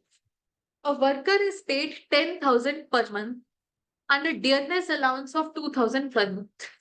Worker contribution to PF is 10% and employer also contributes the same amount as the employee. Employee State Insurance Corporation premium is 6.5% of wages, of which 1.75% is paid by employee. It is the firm's practice to pay 2 months' wages as bonus each year. Number of working days in the year are 300 of 8 hours each, and out of these, the worker is entitled to 15 days leave on full pay. Calculate wage rate per hour for costing purposes. Requirement तो हमें समझ में आती है wage rate per hour। कैसे आता है wage rate per hour? Numerator में रखेंगे gross normal time wages, denominator में इफेक्टिव लेबर आवर्स। पहले हम डिनोमिनेटर पता करते हैं, इफेक्टिव लेबर आवर्स हमको क्या दिखाई दे रही है इस क्वेश्चन में, एक बार ढूंढो। बट आगे ये भी लाइन लिखी है कि 300 डे में से वर्कर को 15 दिन की छुट्टी अलाउड है। अलाउड है मतलब इन नॉर्मल आइडल टाइम नहीं है, इसे हटा के बात करोगे। चलो जी, क्वेश्चन नंबर 5। हाँ जी, इफेक्टिव लेबर आवर्स 300 में से 15 दिन हटा दो, और बाकी दिन वर्कर आएगा और कितना काम करेगा? 8 घंटे, यही इंफॉर्मेशन है हमारे पास। कितना आ गया ये 2280 आवर्स। ये हमारा डिनोमिनेटर बनेगा। ये डिनोमिनेटर किस ड्यूरेशन को रिप्रेजेंट करता है? A week, a month, a quarter और ईयर? ईयर। अगर मेरा डिनोमिनेटर एनुअल है तो न्यूमरेटर के सारे फिगर्स भी एनुअल हों। ठीक है जी। Calculation of wage rate per hour. Calculation of wage rate per our.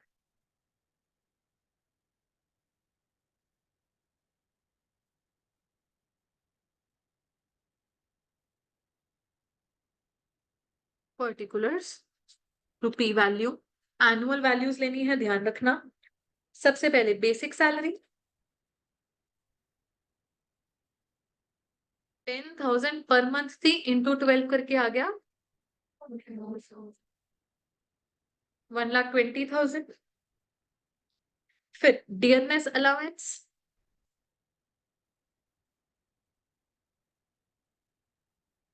2,000 into 12 24,000। इन दोनों को टोटल कर ले बच्चे 1,44,000। टोटल क्यों करना है? क्योंकि क्वेश्चन साइलेंट है कि वर्कर कंट्रीब्यूशन जो है या एम्प्लॉयर कंट्रीब्यूशन है, परसेंटेज बता दी किस पर है।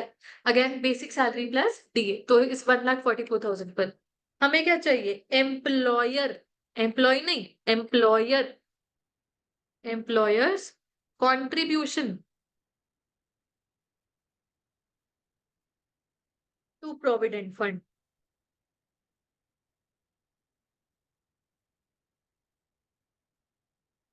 Employers contribution to provident fund. हाँ जी। 10% ऑफ 1,44,000 कितना आ गया जी। और उसके बाद एम्प्लॉयर कंट्रीब्यूशन एक और जगह है, ईएसआई में।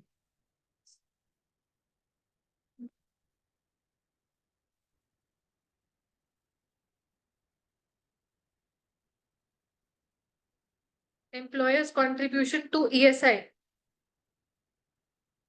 हाँ जी। कह रहे हैं वो है 6.5% of which 1.75 is paid by employee. तो एम्प्लॉयर ने कितना पे किया? 4.75%। अगेन किसका? 1,44,000 का। बेसिक वेजेस नहीं, मतलब the word wages would include DA also, है ना? तो ये तो वेग वर्ड है। 6,840। अच्छा, और क्या है हमारे पास? Cost, cost, cost, bonus. कह रहे हैं 2 months वेजेस। अगेन वेजेस मतलब बेसिक सैलरी प्लस डीए, 2 महीने का। 1 महीने की 10,000 प्लस 2,000, 24,000। अच्छा, टोटल कीजिए, वेज रेट पर आप निकालिए।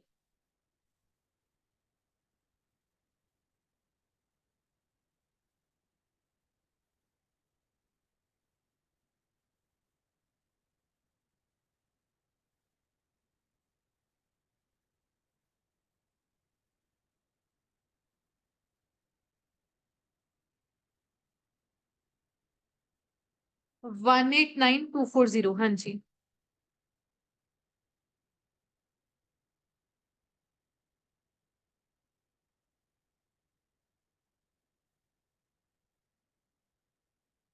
Gross normal time wages divided by effective labour hours.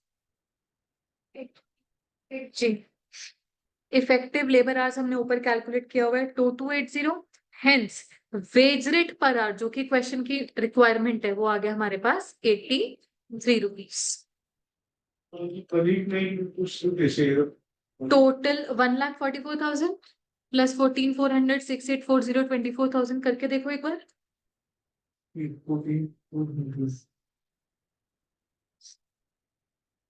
83 पर आ रहा है ना? 83 पर आ रहा है फाइनल आंसर। हाँ जी।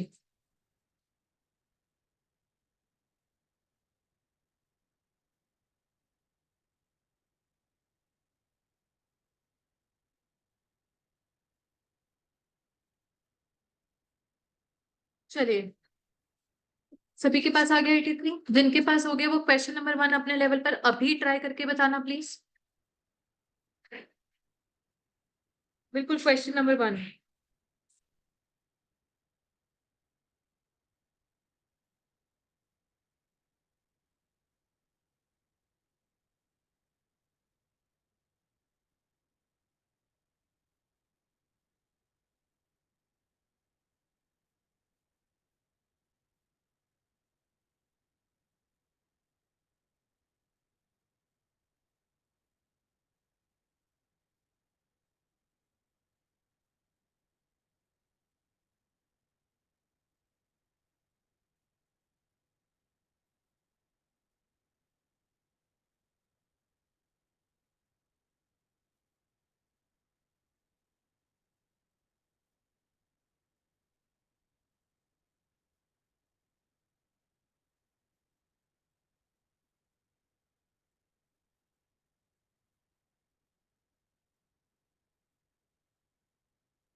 अच्छा,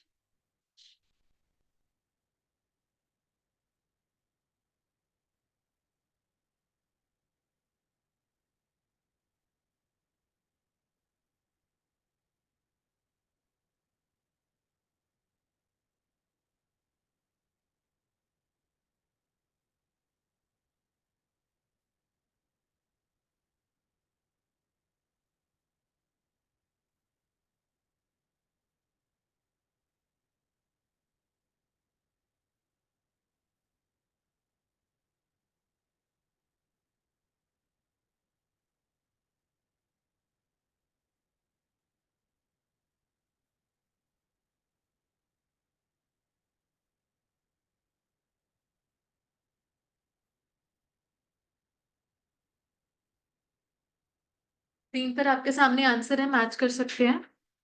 बच्चे ध्यान जरूर रखना, जो भी ये इंटरनल कॉलम की वर्किंग्स है आपको लिखकर बतानी ही बतानी होती है। इस चीज के भी मार्क्स होते हैं प्रेजेंटेशन वाइज, तो इसको स्किप नहीं करना।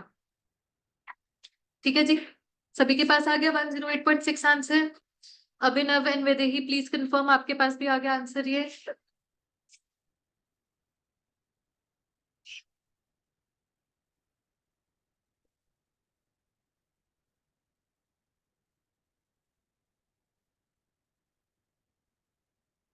ठीक है जी, परफेक्ट।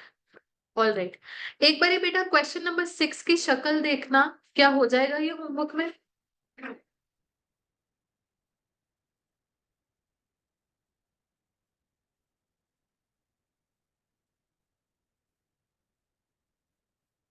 हो जाएगा, जब होमवर्क में मार्क कर लिया। सॉल्यूशन ऑलरेडी आपके असाइनमेंट में एट दी बैक मौजूद है, से होमवर्क में मार्क कर लिया। बाकी आपका ये क्वेश्चन नंबर 1 नहीं हुआ अभी, हो गया पक्का ना। इसका सॉल्यूशन भी एट दी बैक मौजूद है क्वेश्चन नंबर 1 का भी। राइट, चलो रितु कितना रह गया, 1 हो गया first question please. All right जी, all right, आगे बढ़ते हैं। ठीक है, अब हम प्रॉपरली डिस्कस करते हैं how would we treat normal idle time, abnormal idle time. By the way normal idle time तो आप सीख ही चुके, उसकी ट्रीटमेंट क्या है। While calculating effective labour hours, उसको हम टोटल आवर्स में से माइनस करवा देते हैं। कहने का मतलब, अगर उस टाइम की पेमेंट तो जा रही है, मतलब वर्कर अगर 9 दिन के लिए आ रहा है, या कह सकते हैं हमने उसको पूरे साल के लिए हायर किया, बेसिकली उसको पूरे साल की पेमेंट जा रही है, तो पेमेंट के लिए तो उसको हम बोल रहे हैं तेरे को पूरे साल की पेमेंट दे रहे हैं। But for costing point of view, क्या हम बोल रहे हैं कि वो पूरे साल काम करेगा? क्या कॉस्टिंग के लिए हमने बोल दिया है पूरे साल की हमारी कॉस्ट है? नहीं जी, हमारी कॉस्ट तो मे बी 250 डेज की है, 9 घंटों की नहीं है, एक दिन की, 8 घंटों की है। तो नॉर्मल आइडल टाइम की ट्रीटमेंट अगर हम बोले क्या होता है कि ट्रीटमेंट है कि इसकी पेमेंट तो जा रही है बट इसकी कोई कॉस्ट मानी नहीं जाती। आप अगर पेमेंट कर रहे हो 365 डेज की और उसमें से संडेज वगैरह हटाकर, सैटरडे हटाकर, छुट्टियां हटाकर एक्चुअल प्रोडक्टिविटी कितनी एक्सपेक्टेड है? 250 दिन की। आप पेमेंट तो कर रहे हो 365 की बट आप कॉस्टिंग का बर्डन डालोगे 250 दिन पर।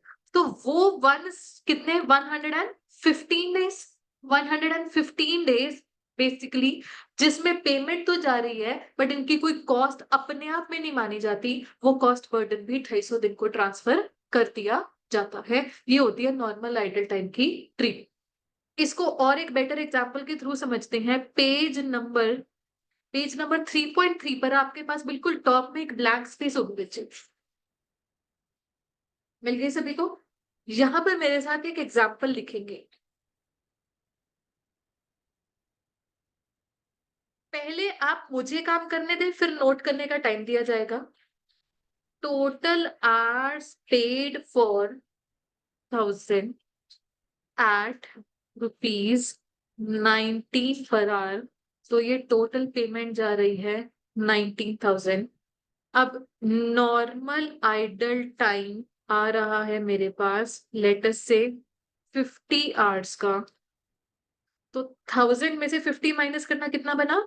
950 आवर्स का हम बोल देंगे इफेक्टिव लेबर आवर्स। और इफेक्टिव लेबर आवर्स को डिनोमिनेटर में रखकर राइट हैंड साइड में मैं कैलकुलेट कर रही हूँ वेज रेट पर आवर। 19,000 का खर्चा किया 950 आवर्स के लिए, तो ये कितना हो गया? 20 पर आवर। ये काम तो आपके लिए कोई नया काम नहीं, अभी अभी आपने सीख ही लिया इसे। अच्छा, मैं आपको बोल रही हूँ इफेक्टिव लेबर आवर्स का क्या मतलब होता है? These are expected, basically productive hours है बट एक्सपेक्टेड है। असली में ये भी हो सकता है कि कम घंटे काम हुआ।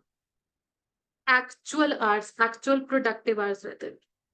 Late us say those actual productive hours are 920। मतलब जो बीच में ये 30 आवर्स हैं, इसको हम क्या बोल देंगे?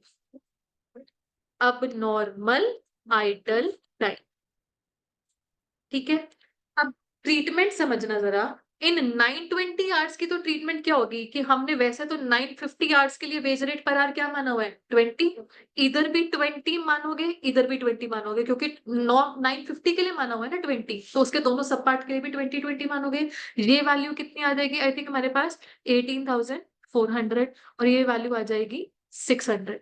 ये तो चली जाएगी जी नॉर्मल हमारी कॉस्ट शीट में, क्योंकि मान लो 920 आवर्स में ऐसा है कि अच्छा प्रीमियम वर्जन ऑफ चेयर, उसमें जितने घंटे लगे वहां पे 20 रुपए पर आवर के हिसाब से कर दो। जहां पे बेसिक वर्जन है जितने भी आवर्स लगे 20 रुपए पर आवर के हिसाब से, जहां जहां काम हुआ वहां वहां की कॉस्ट शीट में ये वैल्यू तो चली जाएगी।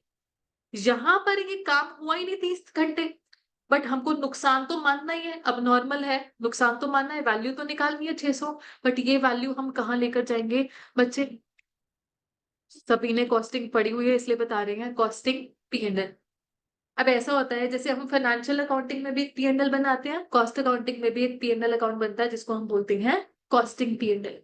हम कॉस्टिंग P&L के हमें दर्शन तो मिलेंगे बहुत बाद में जाकर, ठीक है, तकरीबन 8th चैप्टर में जाकर। बट वो P&L की शक्ल क्या दिखाई रहती है बच्चे कॉस्टिंग P&L की? कि कॉस्ट शीट वाली सेल्स वैल्यू इधर आ जाएगी, कॉस्ट शीट में आप लास्ट में कैलकुलेट करते हैं कॉस्ट ऑफ सेल्स, वो वैल्यू इधर आ जाएगी। राइट है जी? But point is cost sheet हमेशा बनती है नॉर्मल बेसिस पर। एनीथिंग अब नॉर्मल, कोई भी अब नॉर्मल लॉस हो गया या कोई अब नॉर्मल गेन हो गया, वो डायरेक्टली कॉस्टिंग P&L में ट्रांसफर कर दिया जाता है। ये कॉस्टिंग अकाउंट, ये कॉस्ट अकाउंटिंग का रूल है कि कॉस्ट शीट बनाई जाती है नॉर्मल बेसिस पर और सारी अब नॉर्मल चीजें कॉस्ट शीट में ना भेजकर डायरेक्टली ट्रांसफर की जाती है कॉस्टिंग P&L। तो यहाँ पर भी एक तरीके से ये अब नॉर्मल लॉस है which will be transfer to costing P&L। ठीक है जी? तो ये ट्रीटमेंट है नॉर्मल आइडल टाइम की और अब नॉर्मल आइडल टाइम की। मैं अगर ट्रीटमेंट की बात करूं, यहाँ पर पेमेंट वैसे देखो जा तो रही थी 1000 घंटों की, कितनी? 19,000। बट हमने 19,000 का बर्डन जो डाला है, कॉस्टिंग बर्डन, वो 1000 घंटों पे नहीं डाला, कितने आवर्स पे डाला है, 950 आवर्स पे डाला है। तो नॉर्मल आइडल टाइम की ट्रीटमेंट क्या है कि द कॉस्ट इसकी भी जो है ना, that is borne by remaining productive hours. जो आगे आपके ऊपर एक लाइन लिखी हुई है, देखना जरा। It is treated as part of cost of production by building an allowance for normal idle time into labor cost rate. This is done by inflating the cost rate. Simple language में बात करें, payment गई तो थी 19 per our के हिसाब से, but हमने अपना कॉस्टिंग के लिए वेज रेट पर आवर कितना माना है, 20। इन्फ्लेट हो गया ना, डिनोमिनेटर को कम कर दोगे तो रिजल्टिंग रेट हमारा इन्फ्लेट ही होगा। तो हमने एक तरीके से क्या किया है, cost burden of normal idle time is transfer to effective labour. Whereas abnormal idle time की ट्रीटमेंट क्या है, it is not included in part of cost of production. मतलब कहने का मतलब कॉस्ट शीट में तो इसको मानेंगे नहीं, इसको अलग से कहा मानेंगे, एज अ सेपरेट आइटम है कॉस्टिंग पीएनएल। ठीक है जी, आप बच्चे ये एग्जाम्पल नोट कर, ये कॉस्टिंग पीएनएल का फॉर्मेट बनाने की जरूरत नहीं है।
हाँ जी,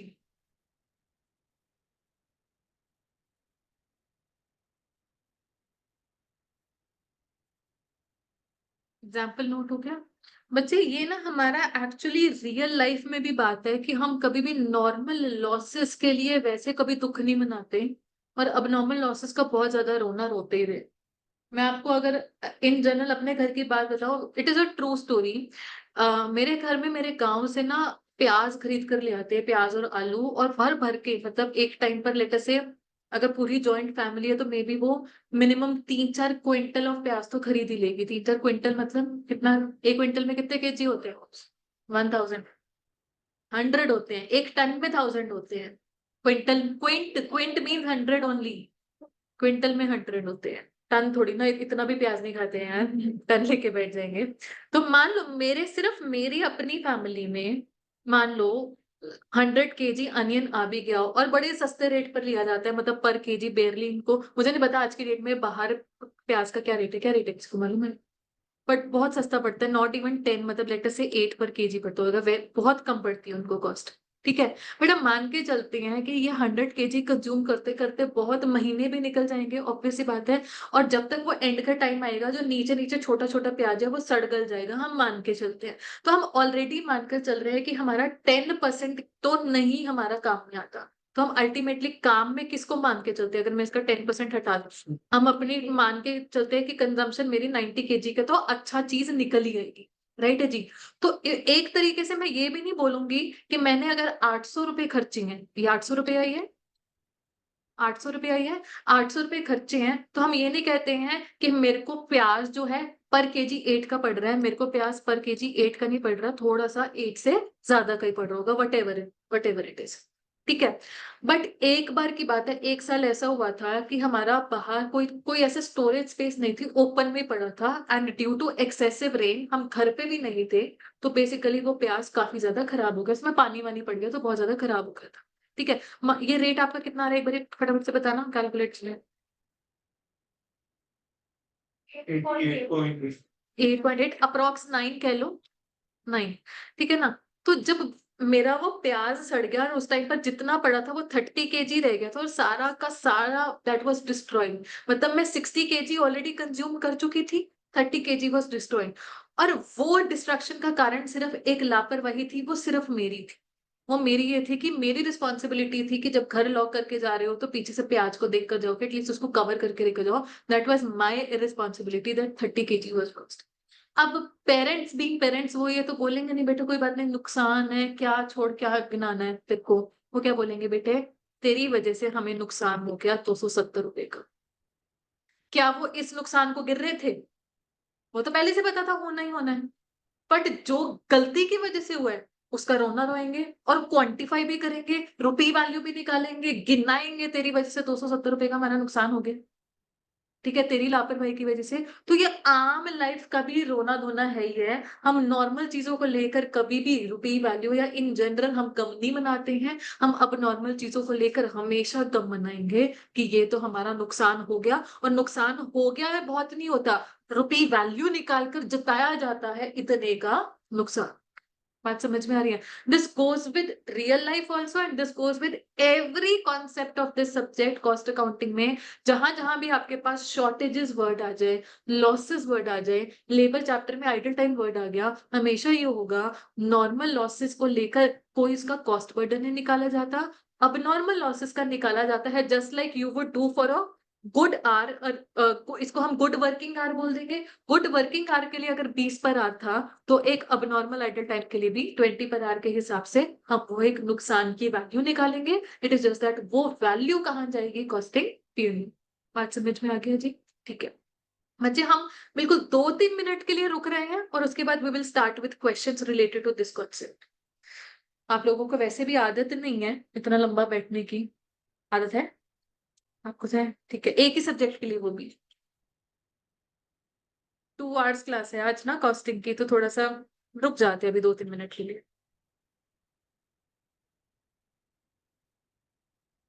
कल तो अभी फिर हाँ जी।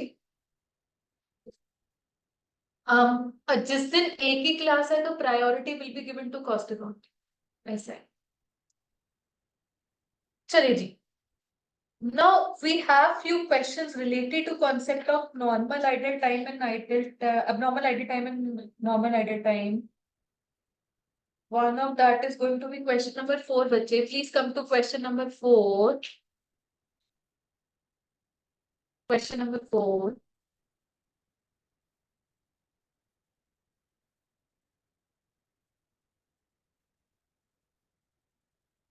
हाँ जी।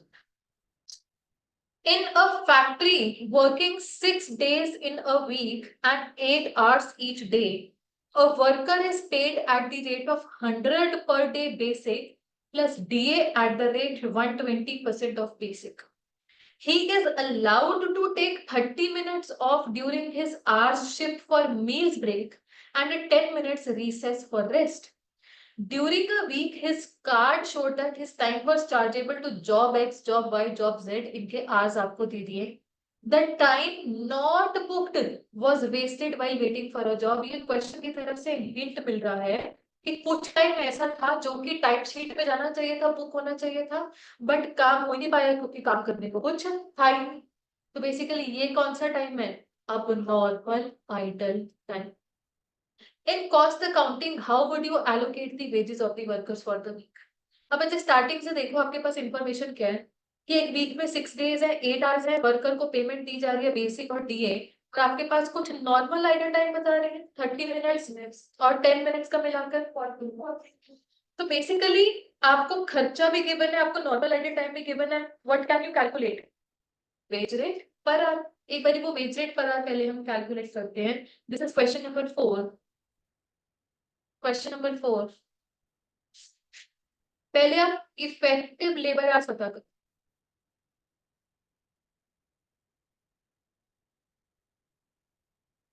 इफेक्टिव लेबर, हाँ जी, मिनट्स में कर ले सर।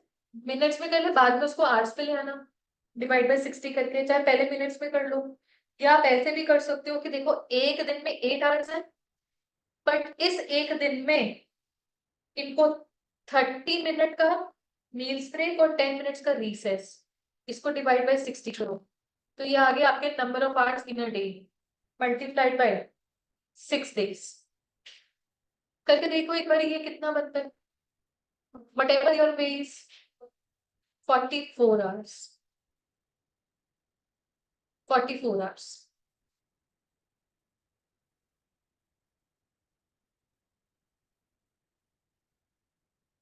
ठीक है, ओके। अब इसके बाद calculation of wage rate per our.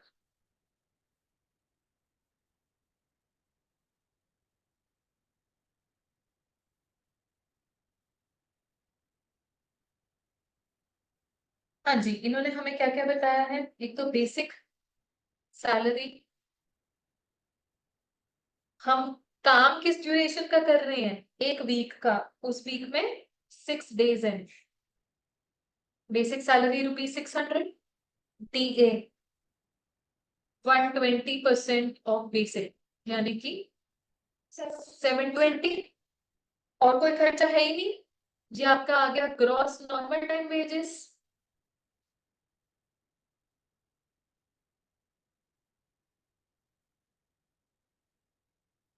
$1320 divided by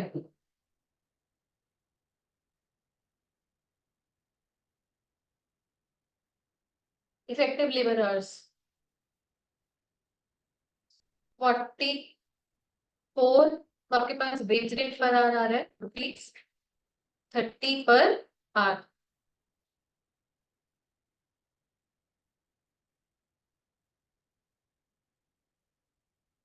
यहाँ तक पहुंच गए सभी लोग 30 पर आवर तक। क्वेश्चन ने आपसे ये नहीं पूछा वेज रेट पर आवर कितना है, क्वेश्चन ने आपसे ये पूछा एलोकेशन क्या होगी वेजेस की। एलोकेशन का मतलब कि वेजेस बटेगी कहाँ कहाँ पर, कैसे कैसे, कितने कितने अमाउंट के साथ। तो जॉब की इंफॉर्मेशन आपको गिवन है, वहां से काम स्टार्ट करते हैं।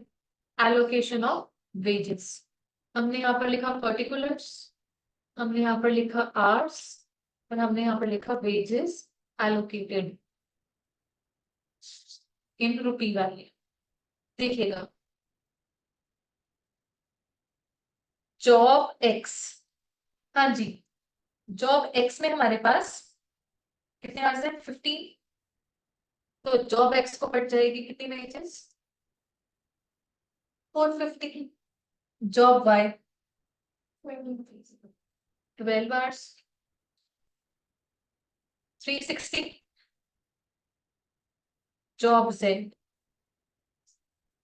Job Z 13 hours 390।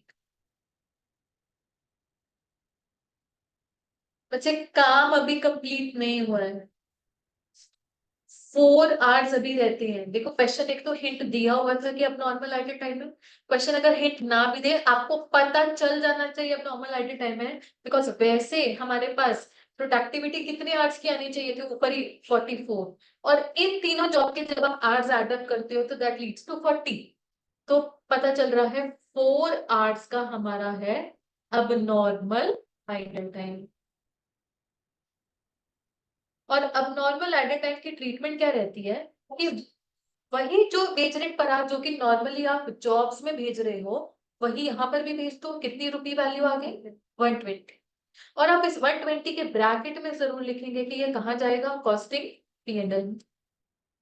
और अल्टीमेटली टोटल एलोकेटेड वेजेस का ये आ रहा है आंसर 1320।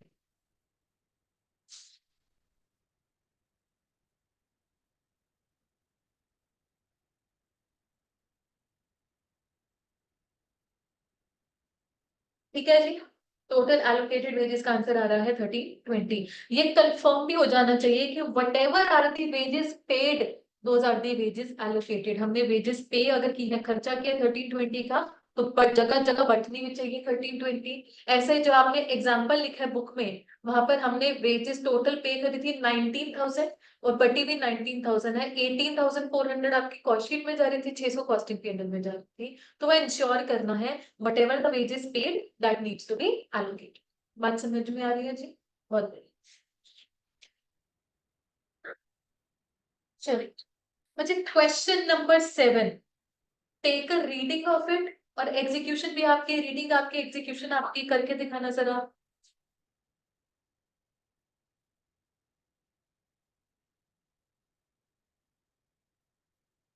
7, हाँ जी।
तो नहीं, 5 लाख समथिंग ही है। मल्टीप्लाई में 175 करेंगे ये मुझे पता आपसे ईच एम्प्लॉय का पूछा है ना, तो सिंगल एम्प्लॉय के लिए काम करना है।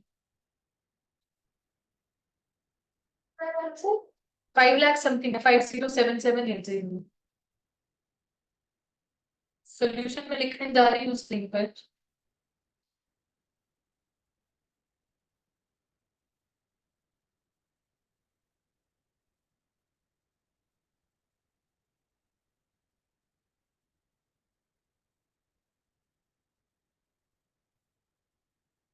ये सब वो तो लीव माइनस करके दिया होगा ना।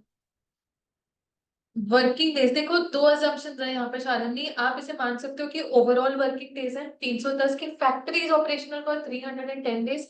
इसमें से कोई वर्कर जो है वो 30 डेज की लीव ले सकता है, तो आप माइनस करवा सकते हो। आईसीआई ने सजेस्टेड आंसर में दोनों अजम्पशन से काम किए। मतलब आप ये बोल सकते हो कि 310 days includes 30 days of leave, या 310 days is after deducting 30 days of. दोनों एक्सेप्ट किए हुए हैं, मैं सजेस्टेड आंसर अभी आपके सामने रखती हूँ उसका।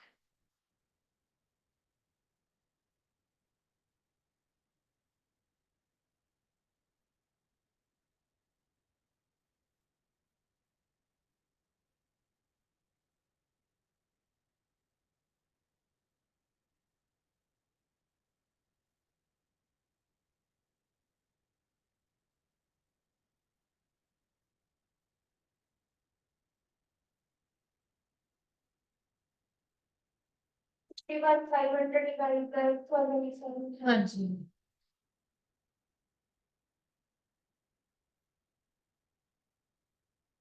वैसे यहाँ पर एम्प्लॉयर्स कंट्रीब्यूशन को लेकर बताया हुआ है 15% सैलरी का, यानी कि 3,60,000 पर बेस्ड है वो। एनीवे इधर डीए वगैरह तो है ही नहीं, तो एक ही फिगर थी।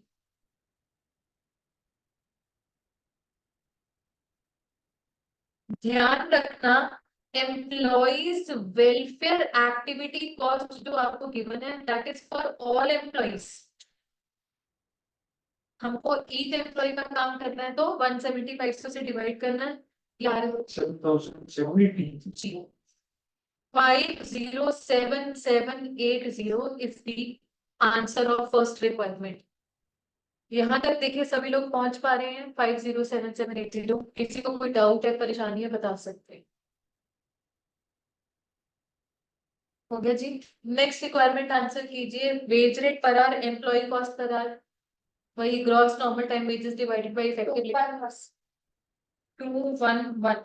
ये पॉइंट्स में आना चाहिए, वो तो पॉइंट्स में ही उसे लेंगे, पॉइंट्स में नहीं। Yes, there are two possible answers. देखिए आईसीआई ने सजेस्टेड आंसर में क्या दिया, if I put suggested answer in front of you, if answer attempt कर रिमेंबर इट। हाँ, ये देखिए, अगर तो आप ये मानकर चल रहे हैं कि 310 डेज में से हमने 30 डेज लीव्स के माइनस कर दी, तो आपके पास आंसर आ रहा है 234। बट शालिनी जो आप मान, और इन्होंने बोला भी है, it is assumed that 310 days are without taking leave into consideration, मतलब वो लीव माइनस करने से पहले।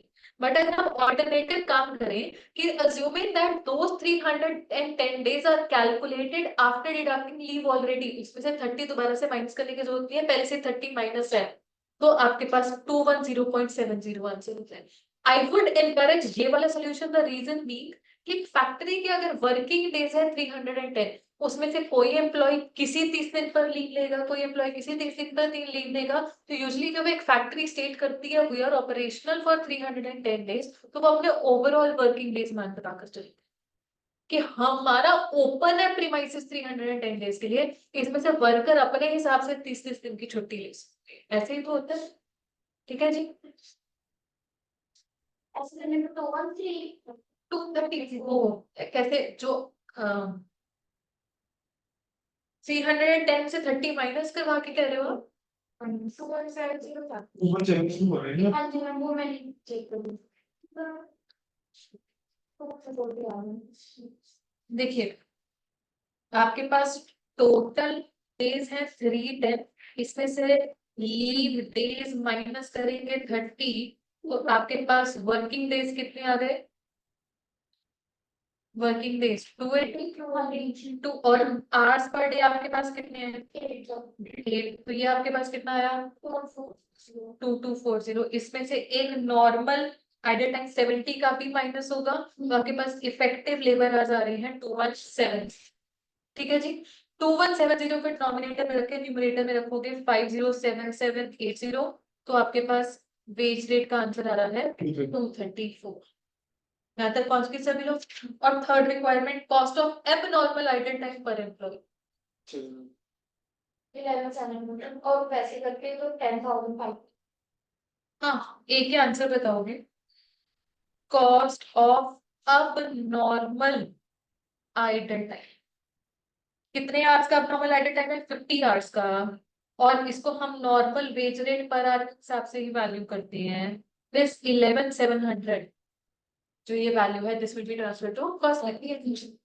ठीक है जी, यहाँ तक पहुंच गए सभी लोग। अच्छा, इसी क्वेश्चन में एक सेवा भाव छोटा सा, what is the value transfer to cost sheet? Cost sheet में डायरेक्ट वेजेस की वैल्यू क्या आ गई है? Direct wages charge to cost sheet 49600 496080। Yash आपने कैसे कैलकुलेट किया सर? नॉर्मल लॉस जो टाइम था उसमें से एचयू कॉस्ट में से माइनस। हाँ, एक तरीका तो ये है कि आपके पास टोटल कॉस्ट कितनी है 507780। ठीक है जी, इसमें से अब नॉर्मल हटा दो तो ये आप कितने बता रहे हैं 080। या आप ऐसे भी बोल सकते हो कि आपके पास इफेक्टिव लेबर आवर्स है 2170। इसमें से अब नॉर्मल कितना है 50। तो जो बाकी का बच गया वो एक्चुअल हमारा प्रोडक्टिव आवर्स है, उसको मल्टीप्लाई करोगे 234 से तो सेम वैल्यू आ जाएगी।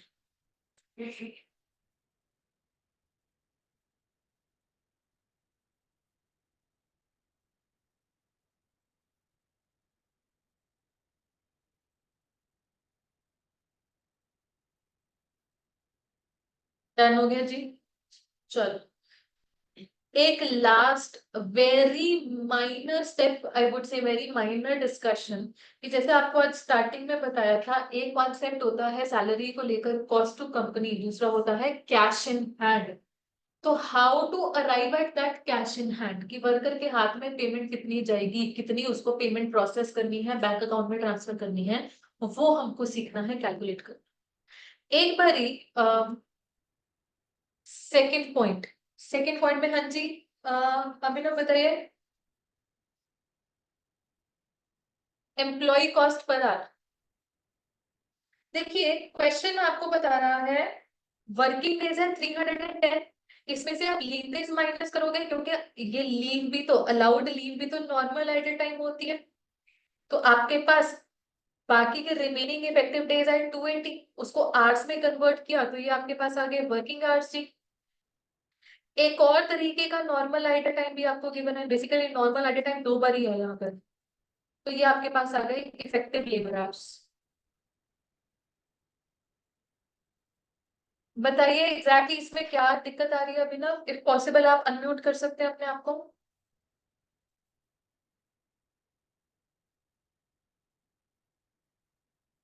Done, perfect. हाँ जी, आपने जो आज सबसे पहले इस टॉपिक में क्वेश्चन किया था, I think that was question number fifth. जहां पे भी आपने क्वेश्चन नंबर 5 अपनी कॉपी में सॉल्व किया है वहां पर आना जरा। क्वेश्चन नंबर 5 जी, इधर कॉस्ट टू कंपनी क्या था 189240। मैं आपसे पूछूं क्या वर्कर के हाथ में भी पूरे साल का 189240 जा रहा है, हाँ या ना? नहीं। तो क्या जा रहा है, इसमें कुछ एडजस्टमेंट करनी है 189240 में, क्या करनी? पहले तो वो अपनी कॉन्ट्रिब्यूशन को माइनस करेंगे। पहले तो अपनी कंट्रीब्यूशन को माइनस करेंगे, मतलब एम्प्लॉयर एम्प्लॉय वाला तो हो गया ना, एम्प्लॉय वाला। एम्प्लॉयर वाला माइनस का हुआ है, वो तो इसका पार्ट है। आप ऐसे सोचो 189240 में से क्या वर्कर को इंडिविजुअल कंपोनेंट जा रहा है कैश में, क्या नहीं जा रहा? एक बार बताओ, बेसिक सैलरी उसके हाथ में जाएगी हाँ या ना? जाएगी। डीएनएस अलाउंस जाएगा? जाएगा। एम्प्लॉयर्स कंट्रीब्यूशन टू पीएफ जाएगा? नहीं जाएगा। क्या एम्प्लॉयर्स कंट्रीब्यूशन टू ईएसआई जाएगा? नहीं जाएगा। क्या बोनस जाएगा? जाएगा।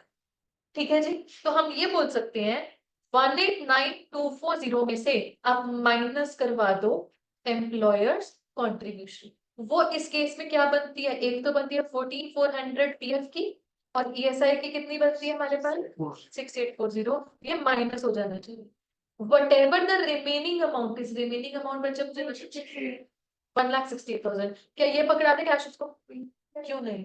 कंट्रीब्यूशन भी है 10%। एम्प्लॉय कंट्रीब्यूशन भी है बच्चे। Employee contribution even though it is cost burden of employee himself, but rules ये कहते हैं कि कंपनी ने एम्प्लॉय से ही कलेक्ट करके सरकार को जमा कराना है, फंड में जमा कराना है। तो एक तरीके से बस ये कैश एडजस्टमेंट है। कि हे एम्प्लॉय, हमने तुमसे ही तुम्हारी कंट्रीब्यूशन रिकवर करके पीएफ में जमा करानी थी, ईएसआई में जमा करानी थी, एक काम करते हैं तुम्हारी सैलरी रिलीज करते वक्त हम उसे भी एडजस्ट करवा देते हैं। तो यहाँ पर एक तरीके से एडजस्ट होगी एम्प्लॉइज कंट्रीब्यूशन भी। अच्छा, इस पर्टिकुलर क्वेश्चन में पीएफ की एम्प्लॉय कंट्रीब्यूशन कितनी थी, वो कहते हैं जितनी सेम है 14,400, बट ईएसआई की मैं बात करूं, ईएसआई 1.75, किसका 1,44,000 का, राइट? जो भी आ रहा है, जो भी अमाउंट है, दैट विल अल्टीमेटली बी, जो भी अमाउंट है that will be cash paid to employee. तो बेसिकली अगर मैं आपसे पूछूं एम्प्लॉयर्स कंट्रीब्यूशन माइनस क्यों हुआ बच्चे, वो माइनस इसलिए हुआ क्योंकि वो 189,240 का हिस्सा था और ये कि कैश फॉर्म में उसको नहीं गया हुआ, इसलिए हमने माइनस करवा दिया। बट एम्प्लॉइज कंट्रीब्यूशन माइनस क्यों हुआ, ऐसा नहीं है कि ये भी 189,240 का हिस्सा था, नहीं, ये तो हिस्सा नहीं था employees' contribution, but it is just a cash movement. Employee से लेकर कंपनी के हाथ में आनी होती है, कंपनी ने आगे जमा करानी होती है, इसलिए कंपनी कैश रिलीज करते वक्त एडजस्ट ही कर लेती है मुझसे। ठीक है जी, बात समझ में आ रही है? ओके, यही चीज आपके पास बिल्कुल स्टार्टिंग में पेज नंबर 1 पर गिवन होगी।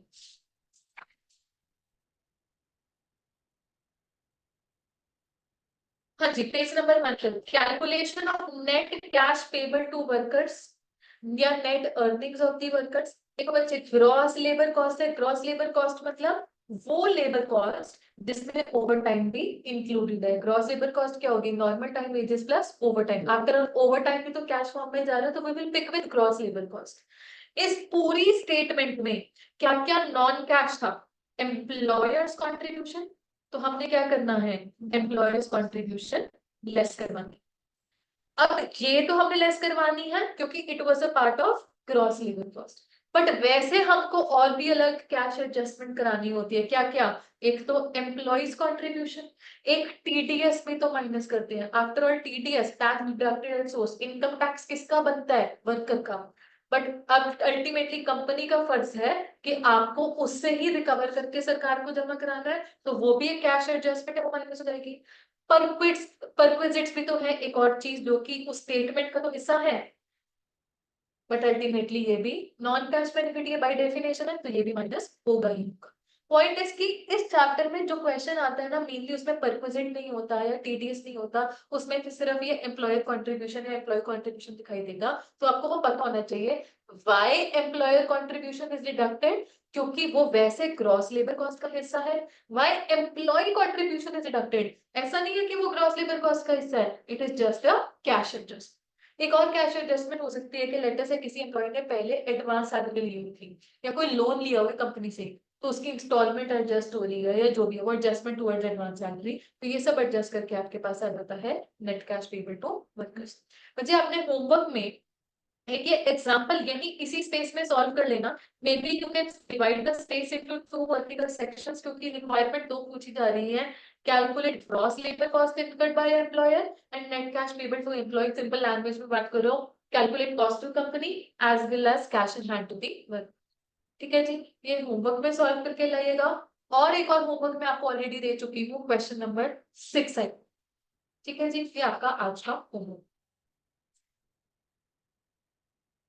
चलिए जी, थैंक यू सो मच, मिलते हैं 15 मिनट्स में फॉर एफएम।